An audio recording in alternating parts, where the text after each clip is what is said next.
विठ्ठला बोला टाळी वाजवा विठ्ठला विठ्ठला विठ्ठला विठ्ठला विठ्ठला विठ्ठला विठ्ठला विठ्ठला विठ्ठला विठ्ठला विठ्ठला बोला पुंडलिक विठ्ठल श्री ज्ञानदेव तुकाराम माऊली ज्ञानेश्वर महाराज की जय जगद्गुरु तुकाराम महाराज की जय पंढरीनाथ भगवान की जय गोपाल कृष्ण भगवान की जय पवन सुत हनुमान की जय रामचंद्र भगवान की जय भाई सब की जय विठ्ठला विठ्ठला विठ्ठला विठ्ठला विठ्ठला विठ्ठला विठ्ठला विठ्ठला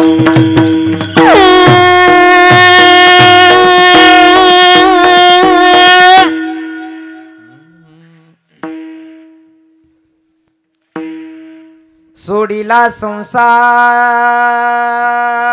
संसार सोडिला संसार माया तयावरी फार धावे चाले मागे मागे सुख दुःख साह्य अंगी याने घ्यावे नाम तिसी करणी त्याचे काम धावे चाले मागे मागे सुख दुःख साह्य अंगी तुका मने भोळी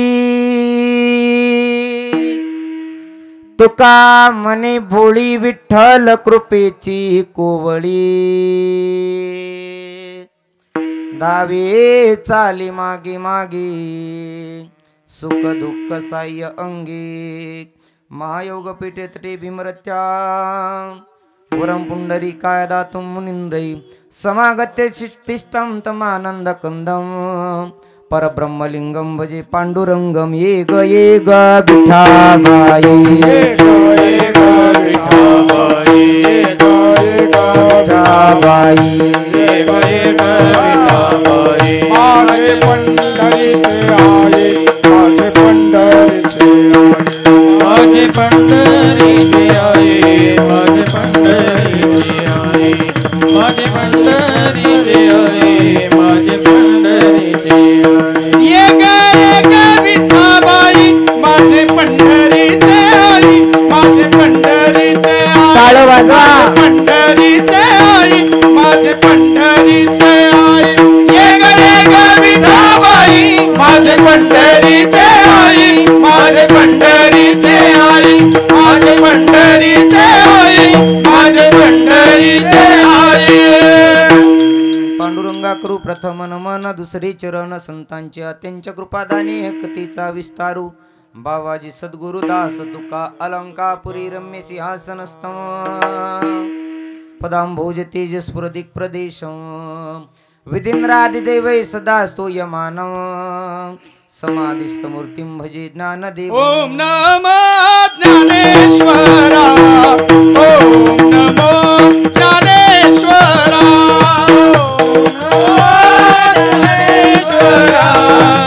ओम नमो ज्ञानेश्वरा ओम नमो ज्ञानेश्वरा ओम नमो ज्ञानेश्वरा ओम नमो ज्ञानेश्वरा ओम नमो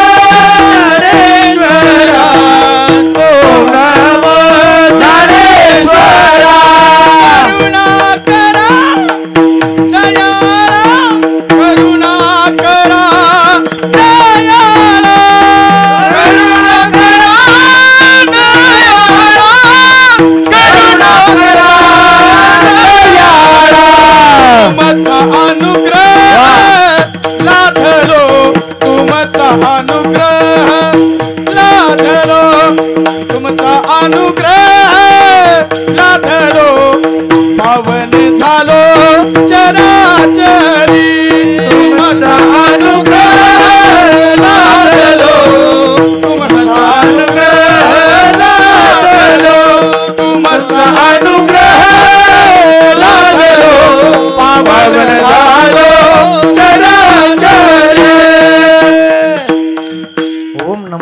ज्ञानेश्वरा करुणा करा दयाळा तुमचा अनुग्रह लादलो पावन झालो चराचरी सोडीला संसार माया तयावरी फार धावे चाले मागे मागे सुख दुःख साह्य अंगी मुक्त कैवल्य चक्रवर्ती भगवान श्री ज्ञानोबराय अखिल विश्वाच्या परमात्मा हृदयामध्ये व्याप्त असलेले भगवान श्री तुकोबराय आदी सर्व संत मंडळीच्या चरणावरती नतमस्तक होऊन तुम्हा सर्व श्रोतेजन मायबापांना विनम्र अभिवादन करून कीर्तन रूपी सेवेला प्रारंभ विठाला विठाला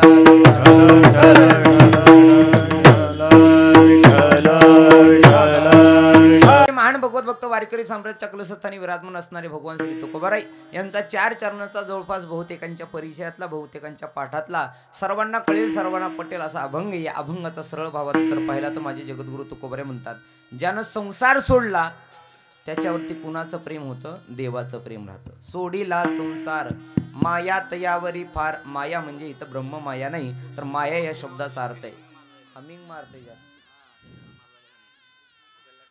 विठाला विठाला विठाला विठाला विठाला विठाला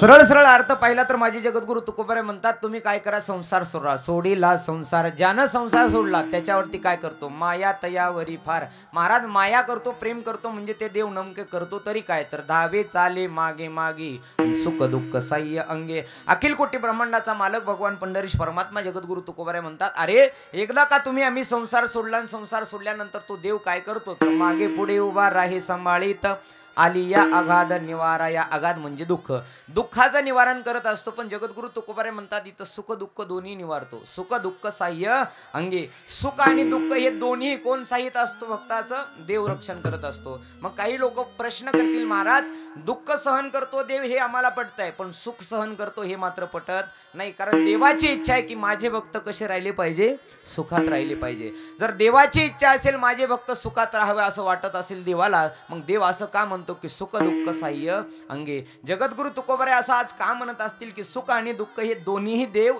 आपल्या स्वतःच्या अंगाने साहतोय याचा विचार आपण करणार आहे जगद्गुरु तुकोबराय म्हणतात फक्त एक करा त्याच्यासाठी काय करावं लागेल देव दोन्ही गोष्टी करण्याकरता तयार आहे सुख आणि दुःख सहण्याकरता तयार आहे सुख आणि दुःख भोगण्याकरता तयार आहे भक्ताचं बरं का पण काम कराय काय करावं लागेल महाराज काम तर एक नियम घालून गेला याने घ्यावी नाम याने काय केलं पाहिजे देवाचं नाव घेतलं पाहिजे एकदा का देवाचं नाव घेतलं का मग तेसे करणे त्याचे काम मग त्याला देवाला काम करावं लागतं का हो महाराज असं का म्हणता तुम्ही याला काही पुरावा आहे का याला काही साक्षी आहे का त्यावेळी जगद्गुरु तुकोबरायांनी सांगितलं अरे पुरावा साक्षी नाही तर माझा देव कसा आहे का तुका म्हणे भोळी विठ्ठल कृपेची कोवळी माझा पांडुरंग परमात्मा अत्यंत भोळा आहे भोळा या शब्दाचा अर्थ वेडा नाही भोळा या शब्दाचा अर्थ पागल नाही भोळा या शब्दाचा अर्थ काहीच कळत नाही असं नाही भोळा म्हणजे महाराज प्रेमा करता काहीच बघत नाही अखिल कोटी ब्रह्मांडाचा मालक त्याचं वर्णन करत असताना साधू संत महात्म्याने सांगितलं चतुरा तो शिरोमणी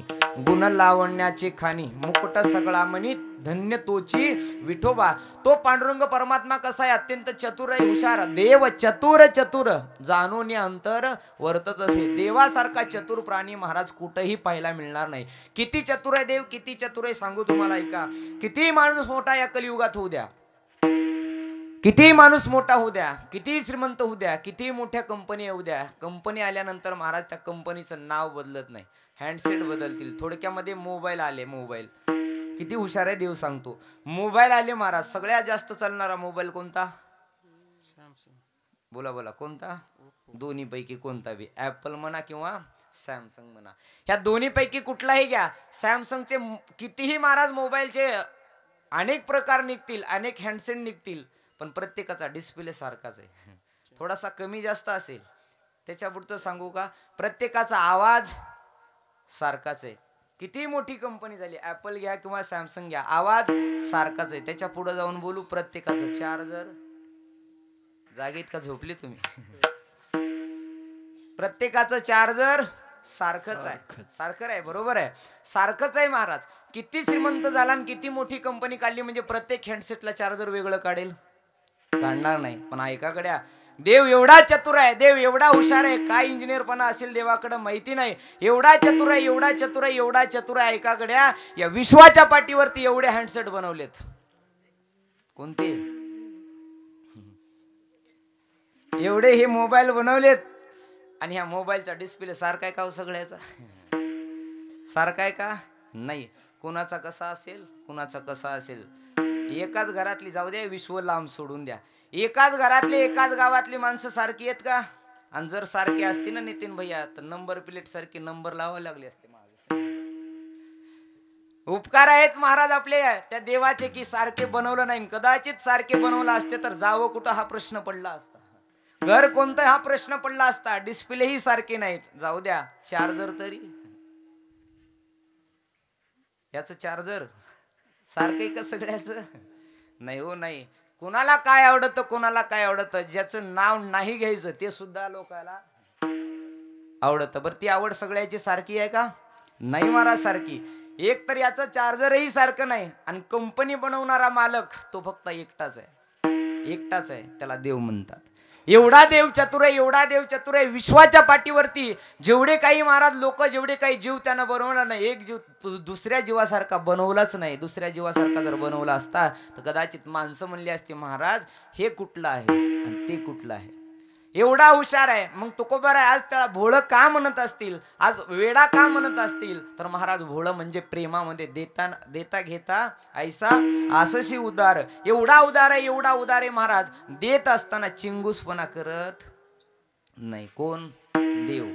एवढा उदार आहे, एवढा उदार आहे महाराज. कोणताही भक्त येऊ द्या, फक्त त्यानं घेतलं पाहिजे एकदा का नाव घेतलं ना महाराज, नाव घेतल्याबरोबर जात बघत नाही, पंत बघत नाही, वारकरी संप्रदायात आहात का, कुठल्या संप्रदायात आहात, स्त्री आहात का, पुरुष आहात, बाल आहात का, तरुण आहात, याचा कसलाही विचार न करता तो देव देऊन टाकतो. म्हणून जगद्गुरु तुकोबार म्हणतात, तुका म्हणे भोळी विठ्ठल कृपेची कोवळी. काय करतो महाराज तो प्रेमानं? धावे चाले मागे मागे, सुख दुःख साह्य अंगी. आपल्या अंगाने सुख दुःख साहत असतो. असा अभंगाचा सरळ भावार्थ तुमच्या पुढे मांडला. अभंगाचा अर्थ हाच असेल असा माझा आग्रह नाही. जसे पक्षी आपापल्या क्षमतेनुसार आकाशामध्ये भरारी घेतात, तसं मी माझ्या बुद्धीच्या क्षमतेनुसार तोडका मोडका याचा अर्थ सांगण्याचा प्रयत्न केला. सेवेला सुरुवात करण्यापूर्वी अल्पसा परिहार द्यायचा. तो म्हणजे असा अल्पसा म्हणण्यापेक्षा दीर्घसा म्हणतो. दीर्घसा परिहार. का दीर्घसा? एरवी परिहार देत असताना अनेक कीर्तन आपण ऐकले. प्रत्येक महाराज अल्पसा परिहार म्हणत असतो. अल्पसा. आणि महाराज काही ठिकाणी परिहारच द्यायचा नसतो. जिथं दोरीनं माईक लटकवले असतात तिथं परिहारच द्यायचा नसतो. पण दीर्घसा परिहार का म्हटलं? गेली 48 वर्ष झाला अखिल कोटी ब्रह्मांड मालक पंढरीश परमात्मा आणि निवृत्तीनाथ महाराज यांचा समाधी सोहळा आपण मोठ्या थाटामाटात दावणगाव नगरीमध्ये. आज दावणगाव नाहीयेच महाराज. दावणगाव असं वाटत आहे की वाळवंटामध्ये एक गाव आहे आणि ते गाव म्हणजे आपलं दावणगाव आहे. वाळवंटातलं गाव म्हणजे दावणगाव आहे. आणि त्या वाळवंटामध्ये आज कीर्तन सुरू आहे. म्हणजे दावणगावात नाही तर पंढरपुरात कीर्तन सुरू आहे. मग असे मी बोलून गेलो. आज दावणगाव नाही तर गोकुळ नगरी होऊन गेली आहे. गोकुळ नगरी. एवढा आनंद, एवढा उत्साह तुम्ही आम्ही सर्वजण मायबाप अनुभवत आहे. खरंच तुम्हाला द्यावे तेवढे धन्यवाद कमी आहे. आणि ते बी या काळात एवढा मोठा सप्ते होणं हे सहजासहजी शक्य नाहीये. कोणता काळ सुरू आहे आता? भूतकाळ. कोणता? वा वा. कोविडचा काळ सुरू आहे. कुणाचा? कोरोनाचा काळ सुरू आहे. कोरोनाचा. आणि तो कोरोना असा आहे महाराज, कधी कुणाला दिवस येतील सांगता येत नाही. कधी कोण माणूस मोठा होईल सांगता येत नाही महाराज. पूर्वी लोक तोंडाला बांधलं, ऐका, पूर्वी लोक एखाद्या मुलानं एखाद्या मुलीनं जर तोंडाला बांधलं तर लोक त्याला वेड म्हणत होते. कुणाला? बोला बोला. झोपली काय तुम्ही? कुणाला? महाराजाला. कोणाला वेड म्हणत होते महाराज? तोंडाला बांधणाऱ्याला. आणि आता जर एखाद्यानं तोंडाला नाही बांधून गेला, आता इथले सोडून, आता जर कुठं गावाला जायचं झालं, परळीला किंवा पुण्याला जायचं झालं, विचार करा, आता जर तोंडाला नाही बसता जर एसटीत बसला तर बसू देतील का? नाही. का? कारण त्याला दिवसा आली ना महाराजात. पूर्वी लोक जर कुणी बोलत असेल, बोलता बोलता एखादा माणूस शिंकला, बोलता बोलता पाटील एखादा माणूस जर शिंकला तर लोक काय म्हणायचे? बोला बोला. लोक काय म्हणायचे? सत्य शिंकलं किंवा आपल्या भाषेत सट शिकलं. बरोबर.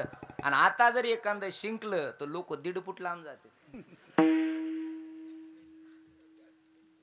भीती आहे महाराज प्रत्येकाला. आता लोकाला वाटतं आता कोणी शिंकलं ना आता कोणी खोकलं की त्याच्याजवळ जायचं नाही का, तरी काय घेऊन आला असेल. म्हणून तुम्हाला द्यावे तेवढे धन्यवाद कमी आहेत की या काळामध्ये एवढा मोठा अखंड हरिनाम सप्ताह आपण गेली 48 वर्ष झालं करताय आणि समस्त दावणगावकर मंडळींना द्यावे तेवढे धन्यवाद कमी आहे. पुन्हा एकदा धन्यवाद देतो. का धन्यवाद देतो? कारण मला तुम्ही दरवर्षी बोलवता म्हणून.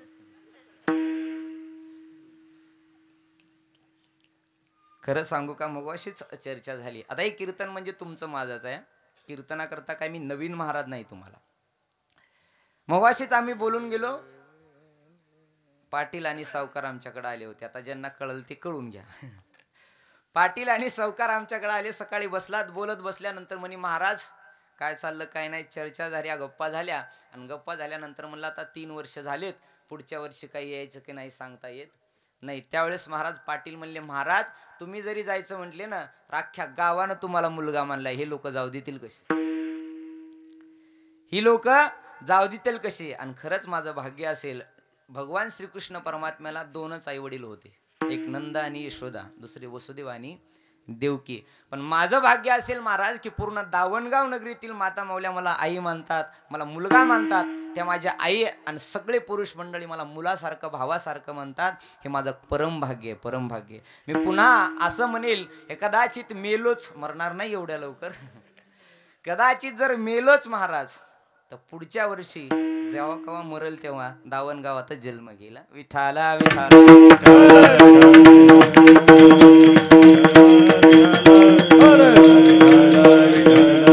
महाराज अत्यंत गोड प्रेमळ सोबत गेली 5-6 वर्ष झालं तुम्ही अनुभवताय. आणि ज्यांच्यामुळे खासच इथं येतोय असे सगळीच माणसं, आता एकाचं नाव नाही, समस्त महाराज गावकरी मंडळ पुन्हा एकदा आई वडिलांच्या चरणावरती साष्टांग दंडवत प्रणिपात. आमचे तरुण मंडळ असतील यांनी सगळ्यांनी भाऊ मानलं म्हणून त्यांनाही द्यावे तेवढे धन्यवाद कमी आहे. उपस्थित सर्वच भजनी मंडळ गायक मंडळ महाराज जवळपास आता 10:30 वाजलेत, कीर्तन सुटण्याची वेळ झाली आहे. मी तरी जास्त कशाला बोलू आहे की नाही. आमचे उद्धव महाराज असतील जी अनेक वर्षापासून आपल्या गावात मृदंग वाजवत आहेत. हजारो समाज असताना एकट्याने मृदंग वाजवणं एवढं काही सोपं नाही. जावे त्याच्या वंशा तेव्हाकडे. म्हणून माधव महाराज आले, कोटी कोटी धन्यवाद. माझ्याबरोबर आलेले जनक महाराज कदम असतील जे गेल्या वर्षी आपल्या गावात आले होते, यावर्षी नवीन 2 आलेत. ते म्हणजे आमचे विनोद महाराज. सुंदर गातातही, पॅड वाजवतात, मृदंग वाजवतात, तबला वाजवतात आणि काही दिवसांनी कीर्तनही करतील. पुन्हा मला बोलवणार नाहीत आणि मी बोलवलं तरी ती येणार नाहीत. आणि त्याचबरोबर महाराज ज्यांचे सगळ्यांनाच मंत्रमुग्ध करतात, सगळ्यांना, असे आमचे परमस्नेही संतोष महाराज देवकर, ज्यांची सनई ऐकली तुम्ही हसत होता. पण ज्याला स्वरातलं ज्ञान कळतं ना, पण हसत होता ती आनंदानं. ज्याला स्वरातलं ज्ञान कळतं, नाकानं सनई वाजवणं एवढं सोपं नाही. नाकानं सनई वाजवणं, नाकानं शंख वाजवणं, शंख वाजवणं एवढं सोपं नाही. आता सध्या महाराष्ट्रामध्ये आपण युट्यूबला टाकून पाहिलं सनई वादन तर एकट्याच पट्ट्याची येईल, ते म्हणजे देवकर गुरुजी. यांच्याकरता जोरदार टाळ्या वाजवायला. महाराष्ट्रात पहिलं सिंतई कुणा लावलं असेल तर त्या माणसाने लावलंय. महाराष्ट्रात पहिली नाकाने सनई जर कुणी, सनई कळते ना, जी लग्नात होती पूर्वी, फेटावाल्या बाबा लग्नात होती, बरोबर ना, जुन्या काळात सनई होती लग्नात, ती सनई महाराज आपल्या नाकाने वाजतात. आणि महाराष्ट्रभर ज्यांचं नाव आहे असे देवकर गुरुजी यावर्षी आपल्याला लावले. सर्व समस्त गावकरी मंडळ पंचक्रोशीतून आलेले, जवळपासच्या सगळ्याच गावाच्या, आता मला काय नावं माहिती नाही, तुम्ही गावाला घेऊन जा मग नावं मला माहित होती. सगळ्याला द्यावे तेवढे कोटी कोटी धन्यवाद कमी आहे. आणि कीर्तन रूपी सेवेला सुरुवात. विठाला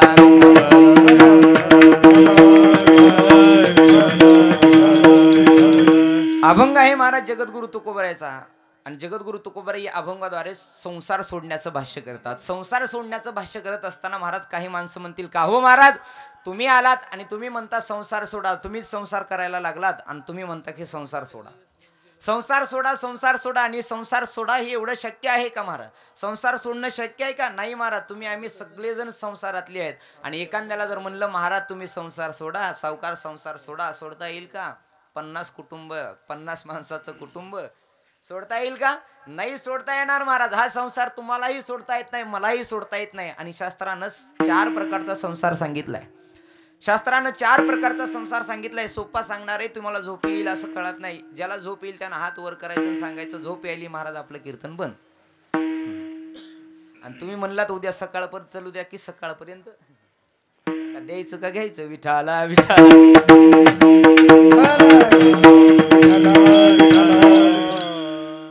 चार प्रकारचा संसार शास्त्रानं सांगितला महाराज. चार प्रकारच्या संसारापैकी नेमका आपल्याला कुठला संसार सोडता येईल याच्याविषयी आपण आज ऐकणार आहोत आणि भाष्य करणार आहोत. बघा, ज्याला जो संसार सोडता येईल ना, संसार तो सोडला की देवाचं प्रेम नक्की मिळणार महाराज. मग महाराज कोणता संसार सोडायचा? पहिला संसार आहे जन्म आणि मृत्यूचा.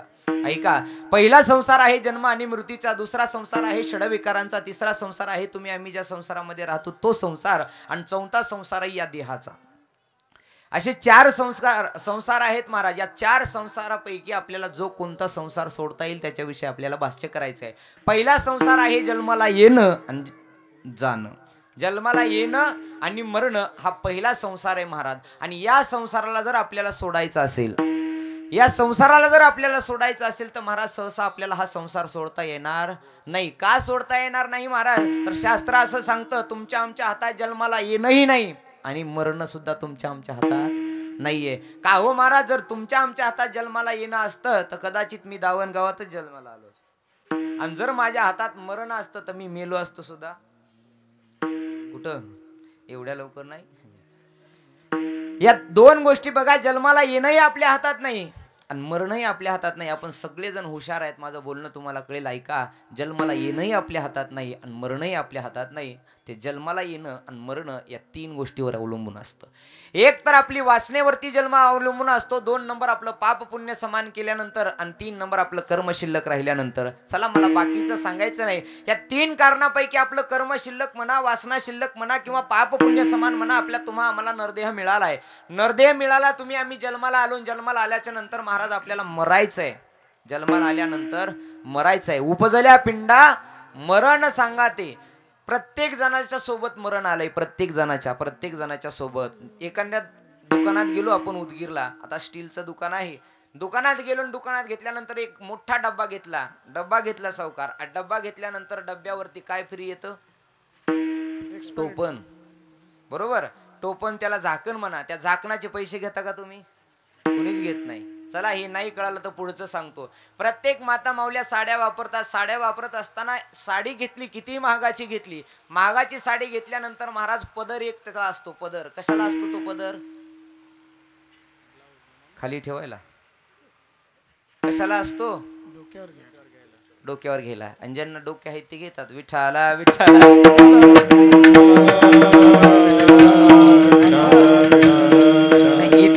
इथले सोडून 2 दिवस राहायचंय आणखी. या पदराचे आपण कधी वेगळे पैसे दिलेत का? या पदराचे कधी वेगळे पैसे मोजलेत का? नाही महाराज. साडी घेतली की साडीवरती पदर फ्री येतो असतो. डब्बा घेतला की डब्यावरती झाकण टोपण फ्री येतं. तसं जन्म आला की मरण त्याच्यासोबत फ्री येतं. ज्या दिवशी आपला जन्म झाला, ज्या वेळेला जन्म झाला, ज्या स्थितीला जन्म झाला, त्याच दिवशी आपल्या मरणाचा जन्म झालाय. त्याच स्थितीला, त्याच वेळेला, त्याच काळाला आपलं मरण सुद्धा जन्माले बाळ त्याची वाट पाहे काळ, त्याची वाट पाहे काळ, त्याची वाट पाहे काळ. जन्माले बाळ त्याची वाट पाहे काळ, त्याची वाट पाहे काळ, त्याची वाट पाहे काळ. जन्माले बाळ आणि त्याची वाट पाहे काळ. काळ प्रत्येकाचीच वाट पाहत असतो महाराज. तुम्ही असू द्या, मी असू द्या. येत नाही उरो आले अवतार, येर ते पामर जेव किती. जिथं देवादिकांना जावं लागलं तिथं तुमचं आमचं काय. घडोघडी काळ वाट याची पाहे. अजून किती आहे अवकाश. प्रत्येक जणाला जावं लागणार आहे. नको म्हटला तरी जावं लागणार आहे, हो म्हटलं तरी जावं लागणार आहे. जन्माला येणंही आपल्या हातात नाही आणि जन्माला आल्यानंतर मरणही आपल्या हातात नाही. या दोन्ही गोष्टी आपल्या हातात नाही आहेत महाराज. कधी जन्माला येताल सांगता येत नाही आणि कधी मरताल हेही सांगता येत नाही. क्षणभंगूर नाही भरवसा, वारी सावध तोडा माया आशा. काही नचले मग गळा पडेल फासा, पुढे हुशार थोड आहे ओळ सागा. अरे एका क्षणाचा सुद्धा भरोसा नाही महाराज. कुछ पल की जिंदगानी इकरो सबको जाना, बरसों की तो क्यों सोचे पल का नहीं ठिकाना. बरसों की तो क्यों सोचे पलका नाही ठिकाणा. काही क्षणाचं जीवन तुम्हा आम्हाला मिळालंय, कधी जाणार सांगता येत नाही महाराज. जिंदगी एक किराए का घर है, एक ना एक दिन बदलना पड़ेगा. मौत जब तुझको आवाज देगी, घर से बाहर निकलना पडेगा. ज्या दिवशी त्या काळाचं बोलवून येईल ना, त्या दिवशी तुम्हा आम्हाला सोडून जावं लागणार आहे. कबीरदास महाराज तर किती सुंदर गोड बोलतात बघा. आएगा जब रे बुलावा हरि का, छोड़ के सब कुछ जाना पड़ेगा. आएगा जब रे बुलावा हरि का, छोड़ के सब कुछ जाना पड़ेगा. फक्त एकच सोबत येणार आहे, नाम हरि का साथ जाएगा, और कुछ ना ले पाएगा. नाम हरि का साथ जाएगा, और कुछ ना ले पाएगा. आएगा जब रे बुलावा हरि का, छोड़ के सब कुछ जाना पडेगा. ज्या दिवशी त्या काळाचं बोलवून येणार आहे ना, त्या दिवशी सगळ्याला सोडून जावं लागणार आहे. मग कोणी असू द्या महाराज, तुम्ही असो किंवा मी असो, देव असो किंवा संत असो, फक्त साधू संत महात्मे महाराज या तुकडीमध्ये मोडत नाही. कारण साधू संत महात्मे आपल्या इच्छेने जन्माला येतात आणि आपल्या इच्छेनेच जातात. आपल्या इच्छेने जन्माला येतात आणि आपल्या इच्छेने जातात. त्यांना संत म्हणतात. देवाला आणावं लागतं, असा देव आहे. तुम्हा आम्हाला यावंच लागतं महाराज, तुम्हा आम्हाला यावं लागतं. इच्छा नसली तरी जन्माला यावं लागतं, कर्म शिल्लक राहिलं तर. आणि इच्छा नसली तरी, कर्म जरी शिल्लक राहिलं, संसार जरी शिल्लक राहिला तरी, इच्छा नसली तरी जावं लागतं महाराज. काय तर हे आजपासून नाही, युगायुगांतर पासून आलंय महाराज. देवादिकांना जावं लागणं. मग तुमचं आमचं काय? ऐका गड्या, संसार आहे एक नंबरचा, त्याला जन्म आणि मरणाचा संसार म्हणतात. जन्म आणि मरणाचा संसार तुम्हाला आम्हाला सोडता येणार नाही. बोला, तुम्हाला आम्हाला सोडता येणार नाही. जन्माला यायचं नाही म्हटलं तर येणार का? बोला बोला, येणार की नाही? नाही येणार महाराज. का तर आपल्या मनातच नाही, ते हातातच नाही. देवाला वाटलं ना आपण याला जन्माला घालायचे की देव जन्माला घालतो, आणि देवाला वाटलं याला घेऊन जायचंय की देव घेऊन जातो. पहिला संसार आहे जन्म आणि मृत्यूचा. या जन्म मृत्यूच्या संसाराला तुम्हाला आम्हाला सोडता येत नाही. का हो महाराज? मग नेमका संसार तुम्हाला सोडायचा काय? आज अभंगात तुम्ही सांगता की संसार सोडायचा, संसार सोडायचा आहे. आमचा असा एक प्रश्न आहे की संसार नेमकं प्रत्येक जीवाला सोडता येईल असा कुठला संसार आहे? ऐका, 2 नंबरचा संसार आहे का? या देहाचा संसार आहे. 2 नंबरचा या देहाचा संसार आहे. का हो महाराज? या देहाचा संसार सोडता येतो का तुम्हा आम्हाला? ज्ञानोबा म्हणतात, तरी देहादिक हे संसारी. हा संसार या देहादिकांचा एक संसार आहे, आणि हा देहादिकांचा संसार तुम्हा आम्हाला सोडता येत नाही. का सोडता येत नाही महाराज? याला आपण सोडण्याऐवजी याला आपण किती नटवता येईल एवढं नटवतो. कुणाला? देहाला. कुणाच्या? दुसऱ्याच्या? नाही. मेल्यावर नटवतो का त्याला? नाही महाराज, मेल्यावर नटवत नाही याला. या देहाचा संसार सोडायचा असेल, अहो संसार सोडा, एक बोट तोडायचा असेल तर शक्य आहे का? एक हात तोडा म्हणलं तर शक्य होईल? नाही महाराज. हे सगळे जण दुसऱ्याचे आहेत, हे सगळे दुसऱ्यानंच दिलेले आहेत. कुणा दिलेले आहेत?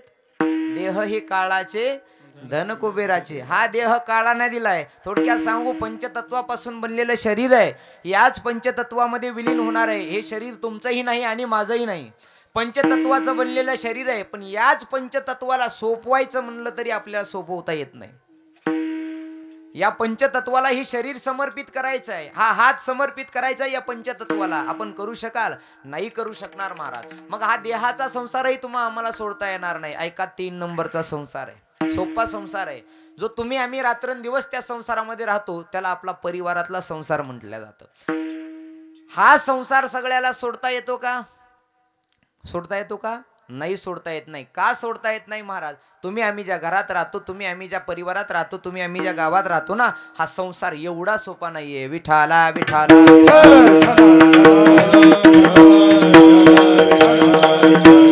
या संसार जर सोडायचा असेल तर पहिल्यांदा पत्नीचा त्याग करावा लागेल. संसार सोडायचा आहे ना, तर कुणाचा त्याग करावा लागेल?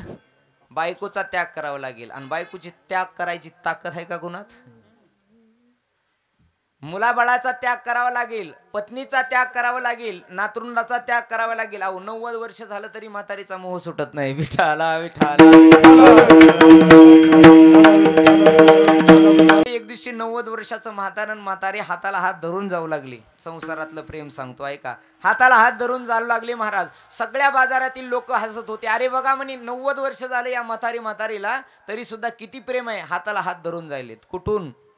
सप्त्यातून नाही, बाजारातून हाताला हात धरून चालले. बाकीचे लोक लाजत होते आणि हे म्हातारी हाताला धरून चालत होते. महाराज एक जणाला राहावंच नाही पाटलासारखं. पाटल्यानं विचारलं म्हणे, हो मामा 90 वर्ष झालं तुमचं आणि 90 वर्ष होऊन हाताला हात धरून शोभत का तुम्हाला जायला? एवढं प्रेम आहे का तुमचं म्हातारीवर? त्यानं सांगितलं कशाचं प्रेम आहे, हात सोडला की दुकानात गोष्टी.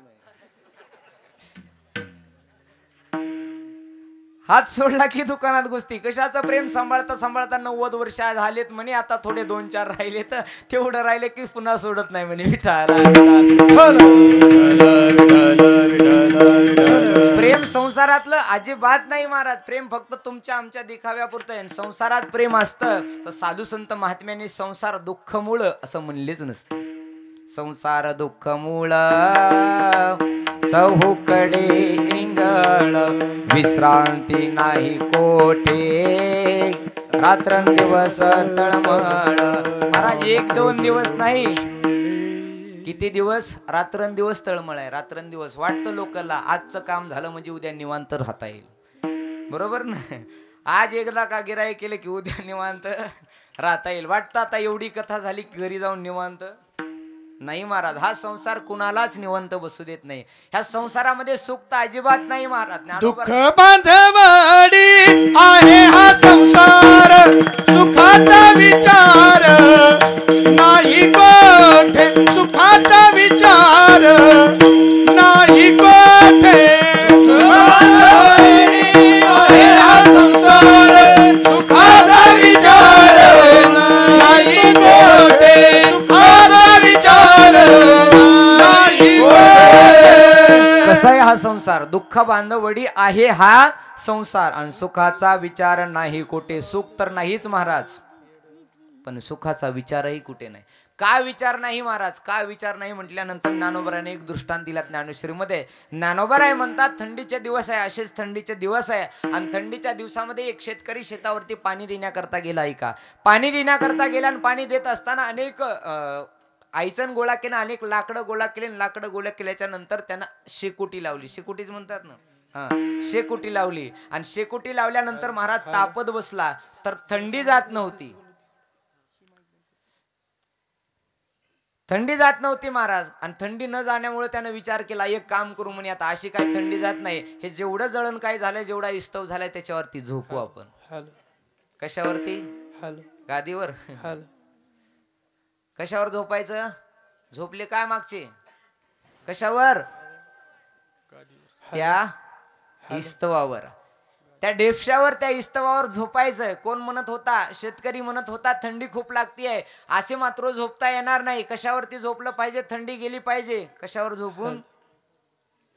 इस्तवावर झोपून. शक्य होईल का? नाही होणार. का नाही होणार? कारण इस्तवावर कुठं झोपता येतं का? तसंच या संसारातलं. या संसारात आपण आलोय, मुळातच ह्या संसाराला नावच दुःखालय आहे. मग इथं दुःखालयच जर नाव असेल तर तिथं सुखाचा पत्ता कुठं सापडणार आहे? जिथं भांड्याचं दुकान असेल आणि तिथं जाऊन जर मी कपडे मागत असलो तर मिळणारच नाहीये. का मिळणार नाही? कारण त्यांच्याकडे ती उपलब्धच नाहीये. तसं या संसारामध्ये सुख नाहीयेच. फक्त सुख आहे कुठं महाराज? सुख या संत समागमामध्ये. सुख फक्त आणि फक्त या हरिभजनामध्ये. पंढरीशी जा रे आल्यानं संसारा. कशा करता महाराज? सुखा लागी करशी तरमळ, तरी तू पंढरीशी जाय एक वेळ. आपण महिन्याची वारी करणार आहेत, महिन्याची वारी करणार. जोपर्यंत आपण भागवत कथेत आहेत, जोपर्यंत आपण कीर्तनात आहेत, तोपर्यंतच खऱ्या अर्थानं सुख आहे. आणि इथून एकदा का उठून गेलात की सुख इथंच सोडून जाता.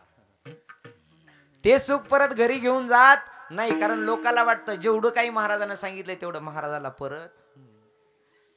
महाराजाला परत दिलेलं बरं. का परत द्यायचं महाराज? कारण पुढच्या वर्षी सांगायला आले की ते तरी शिल्लक राहील. आणि जर प्रत्येकानंच हे सगळं सोबत घेऊन गेलात तर किती सुखी होताल, किती सुखी होताल. जीवन जगण्याकरता खूप सोपं आहे का.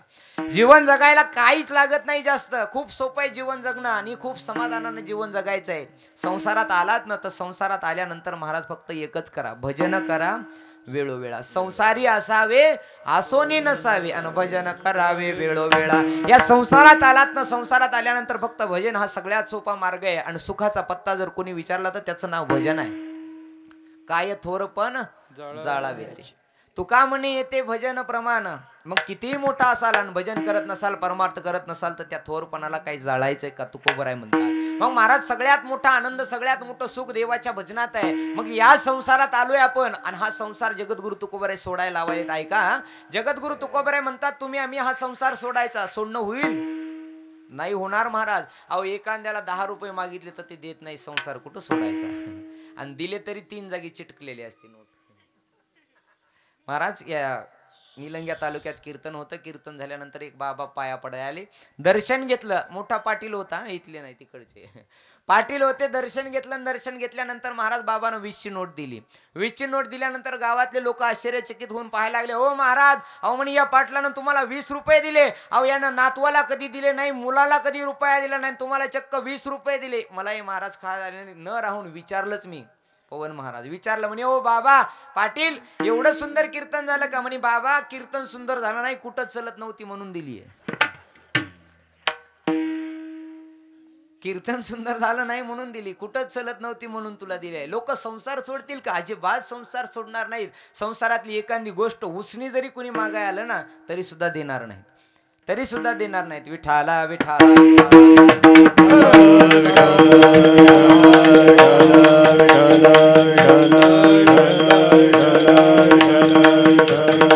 बटन चालू करा. या माईकचं बघा ना काय झालं.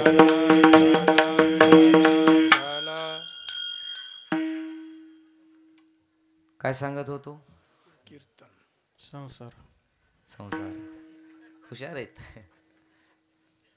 संसारच आहे नाही. विठाला विठाला बटन बंद करू नका. बोला पुंडली कवरदारी विठ्ठल श्री ज्ञानदेव ज्ञानेश्वर महाराज की जय.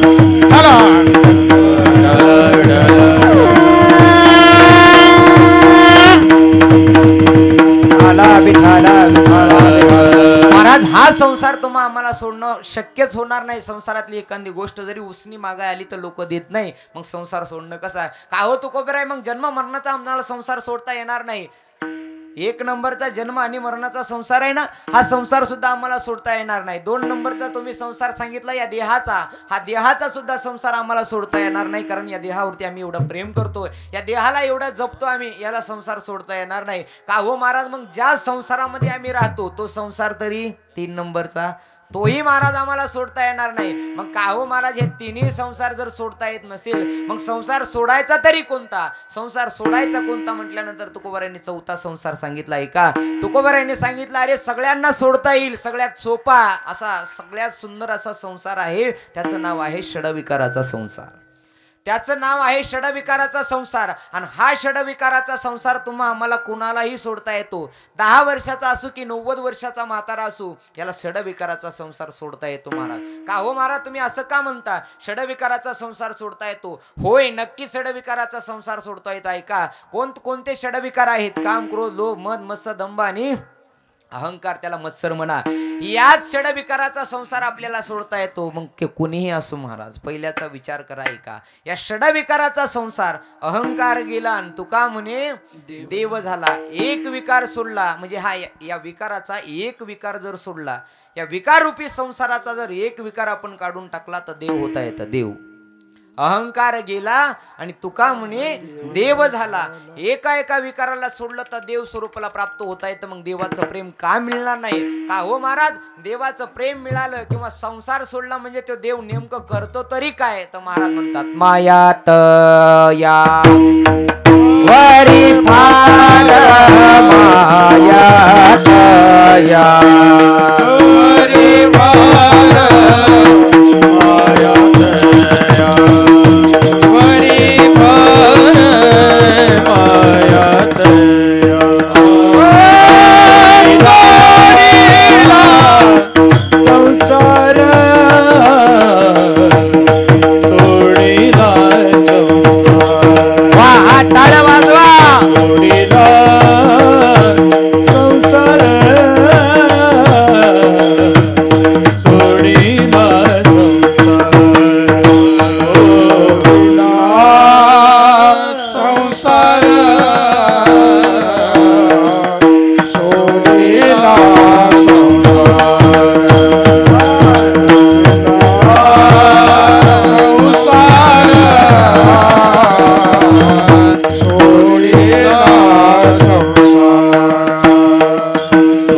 सोडिला संसार सोडिला संसार हो सोडिला संसार सोडिला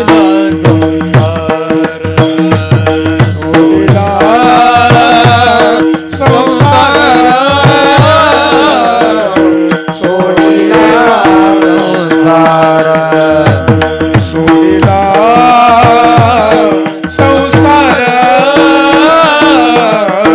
सोडिला संसार माझ्या तयावरी भार माया तयावरी भार माया तयावरी भार माया तयावरी भार धावे चाले मागे मागे धावे चाले मागे मागे धावे चाले मागे मागे धावे चाले मागे मागे माया तयावरी भार माया तयावरी भार चाले मागे मागे धावे चाले मागे मागे धावे चाले मागे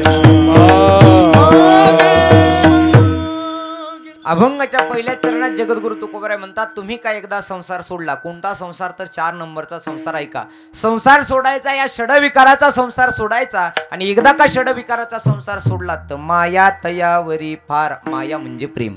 प्रेम करतो देव, कुणावरही करत नाही. ऐका, देवाचं प्रेम पाहायचं असेल, देवावरती प्रेम किंवा देवानं आपल्यावरती प्रेम करावं असं वाटत असेल तर अंतकरणातले विकार अगदी बाजूला काढा.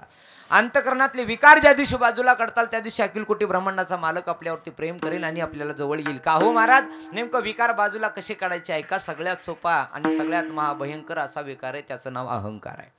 हा अहंकार किती मोठा आहे आणि किती वाईट आहे महाराज. अहंकार जर 4 माणसात बसला, ऐका, एखादा माणूस जर 4 माणसात बसला आणि त्याच्याकडे अहंकार आला तर कसं बसावं हा प्रश्नानं तो बसत सुद्धा नाही. थोडक्यात सांगू, तिथं गेल्यानंतर लोक काय म्हणतील, तिथं गेल्यानंतर मला कुणी बोलतील का नाही, तिथं गेल्यानंतर मला बसायला जागा देतील का नाही, तिथं गेल्यानंतर माझं नाव घेतील का नाही, हे कोण म्हणतं?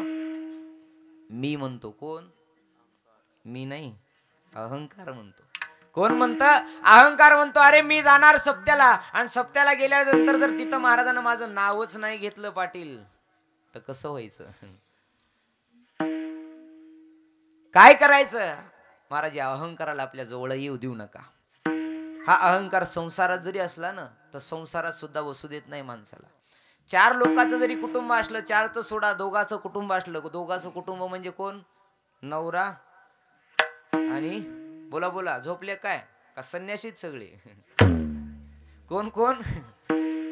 नवरा आणि बायको. या 2घाचा जरी संसार असला आणि हे 2घच जरी कुटुंबात असले तरी सुद्धा अहंकार 2घात गपची बसत नाही. महाराज, का गपची बसत नाही? एखादं पतीनं कार्य केले की पती म्हणतो बस मी आहे म्हणून घर चालतंय, पत्नी त्याच्या पुढची असते.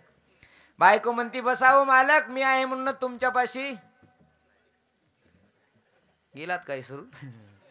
हाही माहिती सगळं आम्हाला. अहो मालक बसाव ग, का का शांतपणा करायला लागलात? मी आहे म्हणून तुमच्यापाशी नांदली, नाही तर दुसरी निघून गेली असती, दुसरी निघून गेली असती. आणि प्रत्येक माता माऊली आपल्या नवऱ्याला म्हणते, प्रत्येक, अशी एकही नाही इथल्या सोडून, अशी एकही माता माऊली नाहीये की आपल्याला नवऱ्याला म्हणत नाही बस मालक मी आहे म्हणूनच नांदली, नाही तर दुसरी निघून गेली असती. विचार करा, जर प्रत्येक माता माऊली असं म्हणत असेल मालक, तर नांदली कोण असती? पाकिस्तान मधली? संसार एवढा सोपा आहे का? हा अहंकाराचा संसार सोडायचा आहे महाराज. आणि अहंकाराचा संसार प्रत्येकाच्या हृदयात आहे, तो प्रत्येकाच्या हृदयात आहे. मग घरी बसा, संसार करा की परमार्थ करा.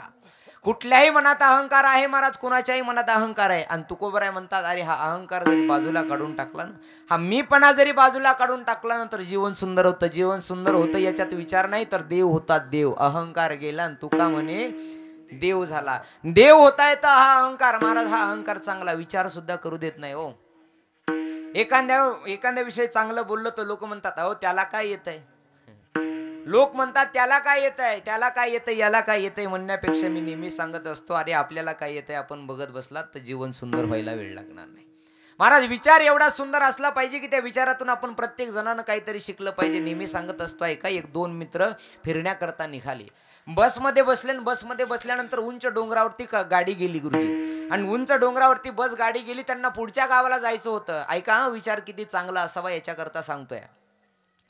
बसमध्ये दोन्ही मित्र बसले, गाडी निघाली, डोंगरावरती गाडी आली, त्यांना पुढच्या गावात जायचं होतं. पण हा रमणीय डोंगर, निसर्गरम्य डोंगर पाहिला आणि एक मित्र म्हणला अरे आपण इथंच उतरू ना, हे थोडा वेळ इथं पाहू, हा डोंगर निसर्गरम्य वातावरण पाहून मग पुढं आपण निघून जाऊ, मग दुसऱ्या गाडीनं आपण पुढे जाऊ. त्यांना वाटलं चला. महाराज एकानं सांगितलं उतर म्हटल्याबरोबर महाराज दोघंही खाली उतरले. खाली उतरल्यानंतर महाराज 5 मिनिटं त्यांना बस थांबवली.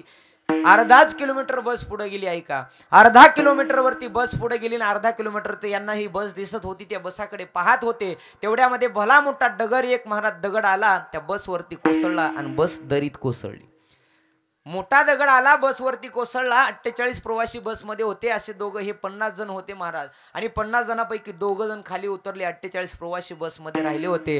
भला मोठा दगड आला बसवरती आपटला. बस दरीमध्ये खाली पडली. आणि दरीमध्ये खाली पडल्यानंतर ज्यानं उतरायला सांगितलं ना, जो मित्र म्हणला होता ना उतरायला, याच्या डोळ्यासमोर महाराज हे 48 माणसं मरण पावली.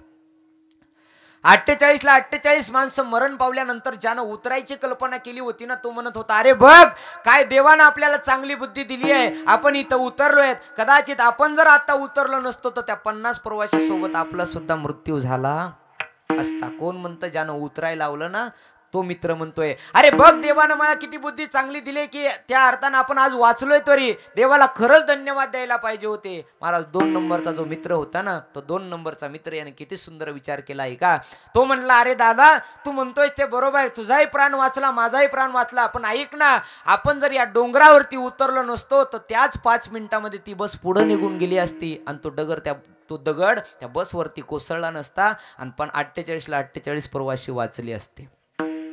48 प्रवासी त्यांचा जीव वाचला असता. आता मला सांगा, 1 नंबरचा मित्र म्हणत होता देवानं आपल्याला किती सुंदर बुद्धी दिली की आपण इथं उतरलोय. त्याचं बरोबर होतं की 2 नंबरचा म्हणत होता आपण जर इथं उतरलो नसतो तर तेवढ्याच वेळात ती बस पुढे निघून गेली असती आणि तिच्यावरचा अपघात टळला असता. कुणाचं बरोबर करणार?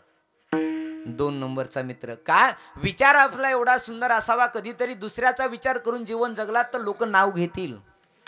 इतिहास त्यांचाच घडत असतो जी लोक दुसऱ्यासाठी आपलं जीवन खर्च करतात. इतिहास त्यांचाच लिहिला जातो जे लोक दुसऱ्यासाठी जीवन जगतात. स्वतःसाठी जीवन जगणाऱ्याचं नाव तर कुत्रही घेत नाही. स्वतःसाठी जीवन जगणाऱ्याचं नाव तर कुत्रही घेत नाही महाराज. आपण कितीही कुत्र्याला सांभाळा, ते असतंच काय, एक दिवस तरी ते मालकाला चावणार, मालकाला नक्की चावणार महाराज. आणि त्या कुत्र्याचं सोडा, एखाद्या वेळेस ते तरी इमानदार निघल, एखाद्या वेळेस ते तरी कुत्र इमानदार निघल. पण माणूस एक असा प्राणी आहे महाराज, तो कधी बैमानी करेल सांगता येत नाही. विठाला विठाला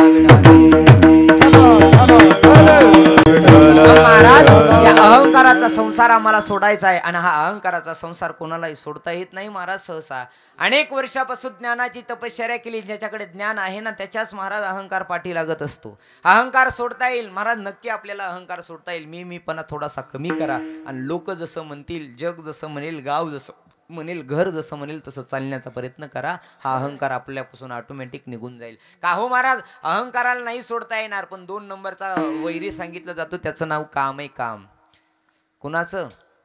2 नंबरचा विकार काम आहे महाराज. मग या कामाला सोडता येईल का? अहो कामाला सोडणं तर लांब सोडून द्या, कामाचा वाराही आपल्याकडे येत नाही सोडायचा. कामाला सोडणं एवढं सहजासहजी शक्य नाही. अहो तुमचं आमचं सोडा, महाभारतामध्ये किंवा रामायणामध्ये कथा सुंदर आलेली आहे, आपण ऐकलंही असेल. कामाला अजिबात सोडता येत नाही महाराज. काम सोडायला नारद महर्षी गेले होते. नारद महर्षी एकदा नारद महर्षी गेले काम सोडाय. नारद महर्षीला वाटलं होतं मी काम जिंकला. महाराज तपश्चर्या करत बसले होते नारद महर्षी ऐका. आणि तपश्चर्या करत बसले असताना नारद महर्षीला अनेक दिवस तपश्चर्या केली. इंद्रदेव घाबरला आणि इंद्रदेवानं विचार केला, अरे नारद महर्षी तपश्चर्या करत बसले, जर नारदांचं तप जास्त झालं तर माझं पद जाण्याची जास्त गॅरंटी आहे, माझं पद निघून जाईल. कामदेवाला सांगितलं, जा कामदेवा नारदाची समाधी भंग करा. नारदाची समाधी भंग करण्याकरता महाराज हा कामदेव आला अप्सरेला घेऊन. अनेक दिवस महाराज त्याने हे केलं, समाधी भंग करण्याचा प्रयत्न केला. पण शेवटी 1 महिना निघून गेल्यानंतर कामदेव हरला आणि हरून महाराज नारद महर्षीचं दर्शन घेतलं आणि परत गेला. ऐका, काम जिंकला असं नारदांना वाटत होतं, तुमचं आमचं सोडा. नारदापासून काम परत गेला, पण काम परत गेल्यानंतर अहंकार जवळ आला. काम परत गेला ना अहंकार जवळ आला महाराज. आणि अहंकार जवळ आल्यानंतर नारद महर्षी समाधीतून उठल्यानंतर ऋषीमुनींनी सांगितलं, अहो महाराज तुम्हाला काम समाधी भंग करण्याकरता आला होता, तुमची समाधी भंग करण्याकरता काम आला होता. एवढं ऐकलं नारद महर्षीनं आणि नारद महर्षीला आनंद वाटला. अरे मी कामाला जिंकलं असं नारद महर्षीला वाटत होतं. नारद महर्षी भेटेल त्याला सांगायचे, ओ मालक कळालं का नाही तुम्हाला, मी कामाला जिंकलं. महाराज पोहोचले भगवान शंकराकडे. ऐका, शंकरजीकडे पोहोचले आणि शंकरजीला सांगायला लागले, शंकरजी मी कामाला जिंकलं. ज्या कामाला तुम्ही बाण मारून जाळून टाकलं ना, समाधी भंग केल्यानंतर पुष्पक बाण मारला कामदेवाला रथीला आणि समाधीतून महाराज 3ऱ्या नेत्र्यातून या कामदेवाला जाळून टाकलं. या शंकरजीला सांगायला लागलेत नारद महर्षी, मी कामाला जिंकलंय फक्त समाधीच्या योगानं, देवाच्या भजनानं मी कामाला जिंकून टाकलंय. एवढ्यामध्ये महाराज नारद महर्षीच्या मनामध्ये अहंकार निर्माण झाला होता. अहंकार. आणि देवाला सगळ्या काही गोष्टी सहन होत्या, पण अहंकार देवाला सहन होत नाही. तिळबरी जरी होय अभिमान आणि मेरू तो समान भार देवा. अरे मेरू सारखा भार असतो आपल्या भक्ताला जर अहंकार झाला तर. नारद महर्षीला चांगला सल्ला दिला महाराज. कुणी? शंकरजीने सांगितलं, नारद महर्षी ऐका, हा काम जिंकल्याची बातमी तुम्ही मला सांगितली, दुसऱ्या कोणाला सांगू? कोण म्हणायला लागलं? शंकरजी. चांगल्या करता म्हणायला लागले. काही माणसं अशी म्हणतात बघा, हे तुला म्हणून सांगतोय, दुसरं कोणाला सांगू नको, ते आपल्या हिताचं असतं. पण लोकाला वाटतं अरे हे माझ्यावर जळायला लागलेत. नारद महर्षीला तेच वाटलं. नारद महर्षीने विचार केला, अरे ज्या कामाला तुम्हाला जिंकता आलं नाही म्हणून मी काम जिंकला, म्हणून तुम्ही माझ्यावर जळायला लागलात का आणि मला सांगायला लागलात का ही गोष्ट कुणाला सांगू नको? तेवढ्यामध्ये शंकरजी म्हणले, अरे खरंच सांगतोय तुला, ही गोष्ट तू कुणाला सांगू नको, खास करून तर भगवान महाविष्णूला सांगूच नको. भगवान महाविष्णूला सांगूच नको म्हटल्यानंतर नारद महर्षीने सांगितलं, अगोदर पहिल्यांदा जाऊन त्यांना सांगणार, इथून निघालो की त्यांच्याकडे जाणार. नारद महर्षी निघाले, क्षीरसागरामध्ये पोहोचले. भगवान महाविष्णू महाराज क्षीरसागरावरती पोहोचलेले होते. लक्ष्मी माता पाय दाबत होती. लक्ष्मी माता पाय दाबत असताना महाराज पाहिलं आणि पाहिल्यानंतर नारद महर्षीने आल्याबरोबर प्रणाम केला, दर्शन घेतलं. दर्शन घेतल्यानंतर भगवान महाविष्णूला सांगायला लागले, ओ देवा तुम्हाला काही कळालं का नाही? मी कामाला जिंकलंय, काम मला हरवण्याकरता आला होता, माझी समाधी भंग करण्याकरता आला होता, पण मी त्याला परत पाठवलंय. तुम्हाला कळालं का नाही? कळालं का नाही म्हटल्याबरोबर एवढ्याच बोलण्यामध्ये अहंकार दिसून आला, मीपणा दिसून आला, अहंकार दिसून आला. अहंकार दिसून आल्यानंतर देवाने विचार केला, तुम्ही कामाला जिंकलं का? बरं थांबा म्हणे. निघाले महाराज दर्शन घेऊन परत. जसे दर्शन घेऊन परत निघाले, देवाने 1 मिनिटामध्ये जशाच तशी महाराज नगरी बनवली. आपल्या गोलोकासारखी जशाच त्याची चंपावती नावाची नगरी बनवली, त्याच्यात विश्वमोहिनी नावाची कन्या बनवली, एक राजा बनवला महाराज. आणि राजा बनवल्यानंतर त्या विश्वमोहिनी नावाच्या कन्येचा विवाहही ठरवला. कुणी?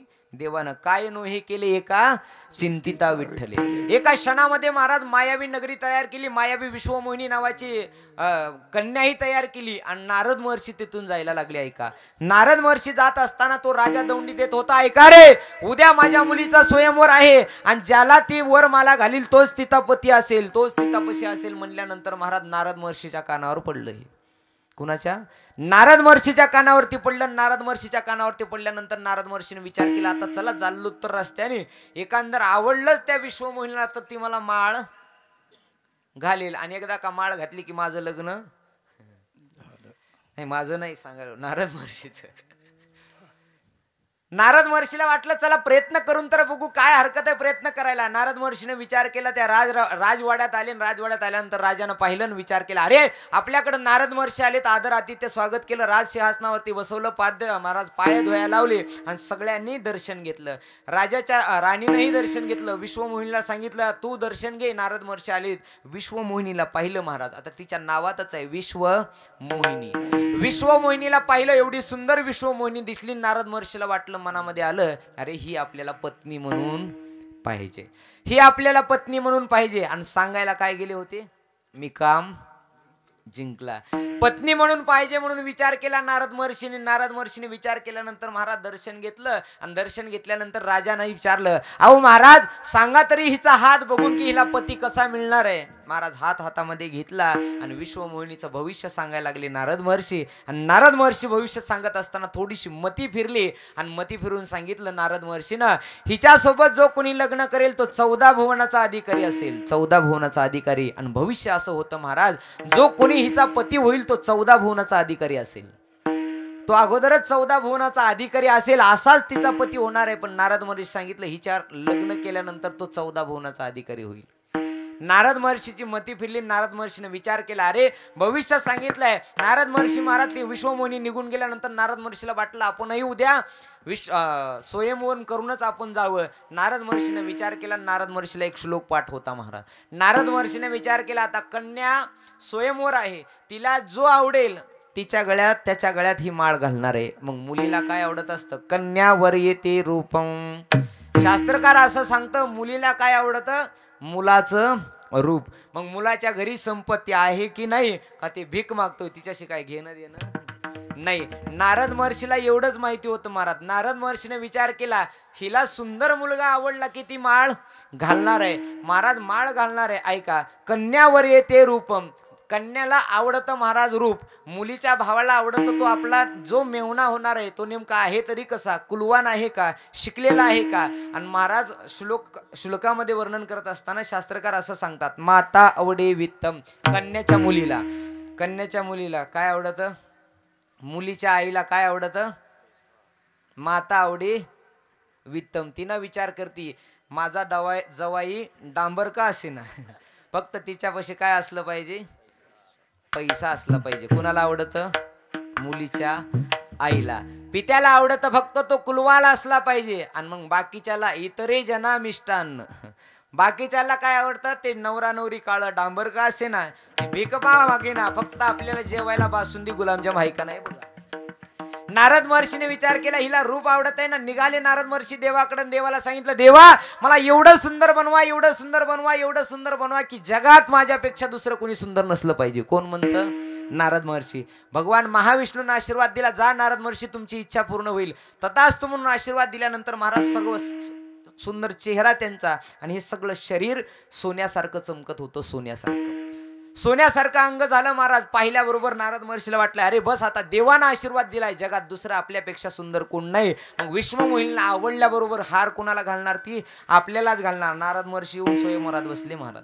स्वयंवरात नारद महर्षी बसल्याबरोबर भोले बाबांना पाहिलं. भोले बाबांना सांगितलं, 2 गणाला जा म्हणे, तुम्ही 2 जण जाऊन बसा. एक जण उजव्या हातात नारद महर्षीच्या बसलं आणि एक जण डाव्या हातापाशी बसलं. आणि मागून 2 बोलायला लागले. इकडचा गण इकडच्या गणाला म्हणायला लागला, अरे बघा ना, ह्या नारद महर्षीला देवानं किती सुंदर स्वरूप दिलं असेल. इथं राजे महाराजे आलेले आहेत, भगवान महाविष्णू आलेत, भगवान शंकर आलेत, भगवान ब्रह्मदेव आलेत, पण हे सगळे वेडे आहेत म्हणे. एवढा सुंदर नारद महर्षी सोडून ही विश्वमुनी दुसऱ्या कशाला माळ घालील. कुणाला म्हणायला लागलाय, इकडच्याला. आणि नारद महर्षी गपची बसतील का.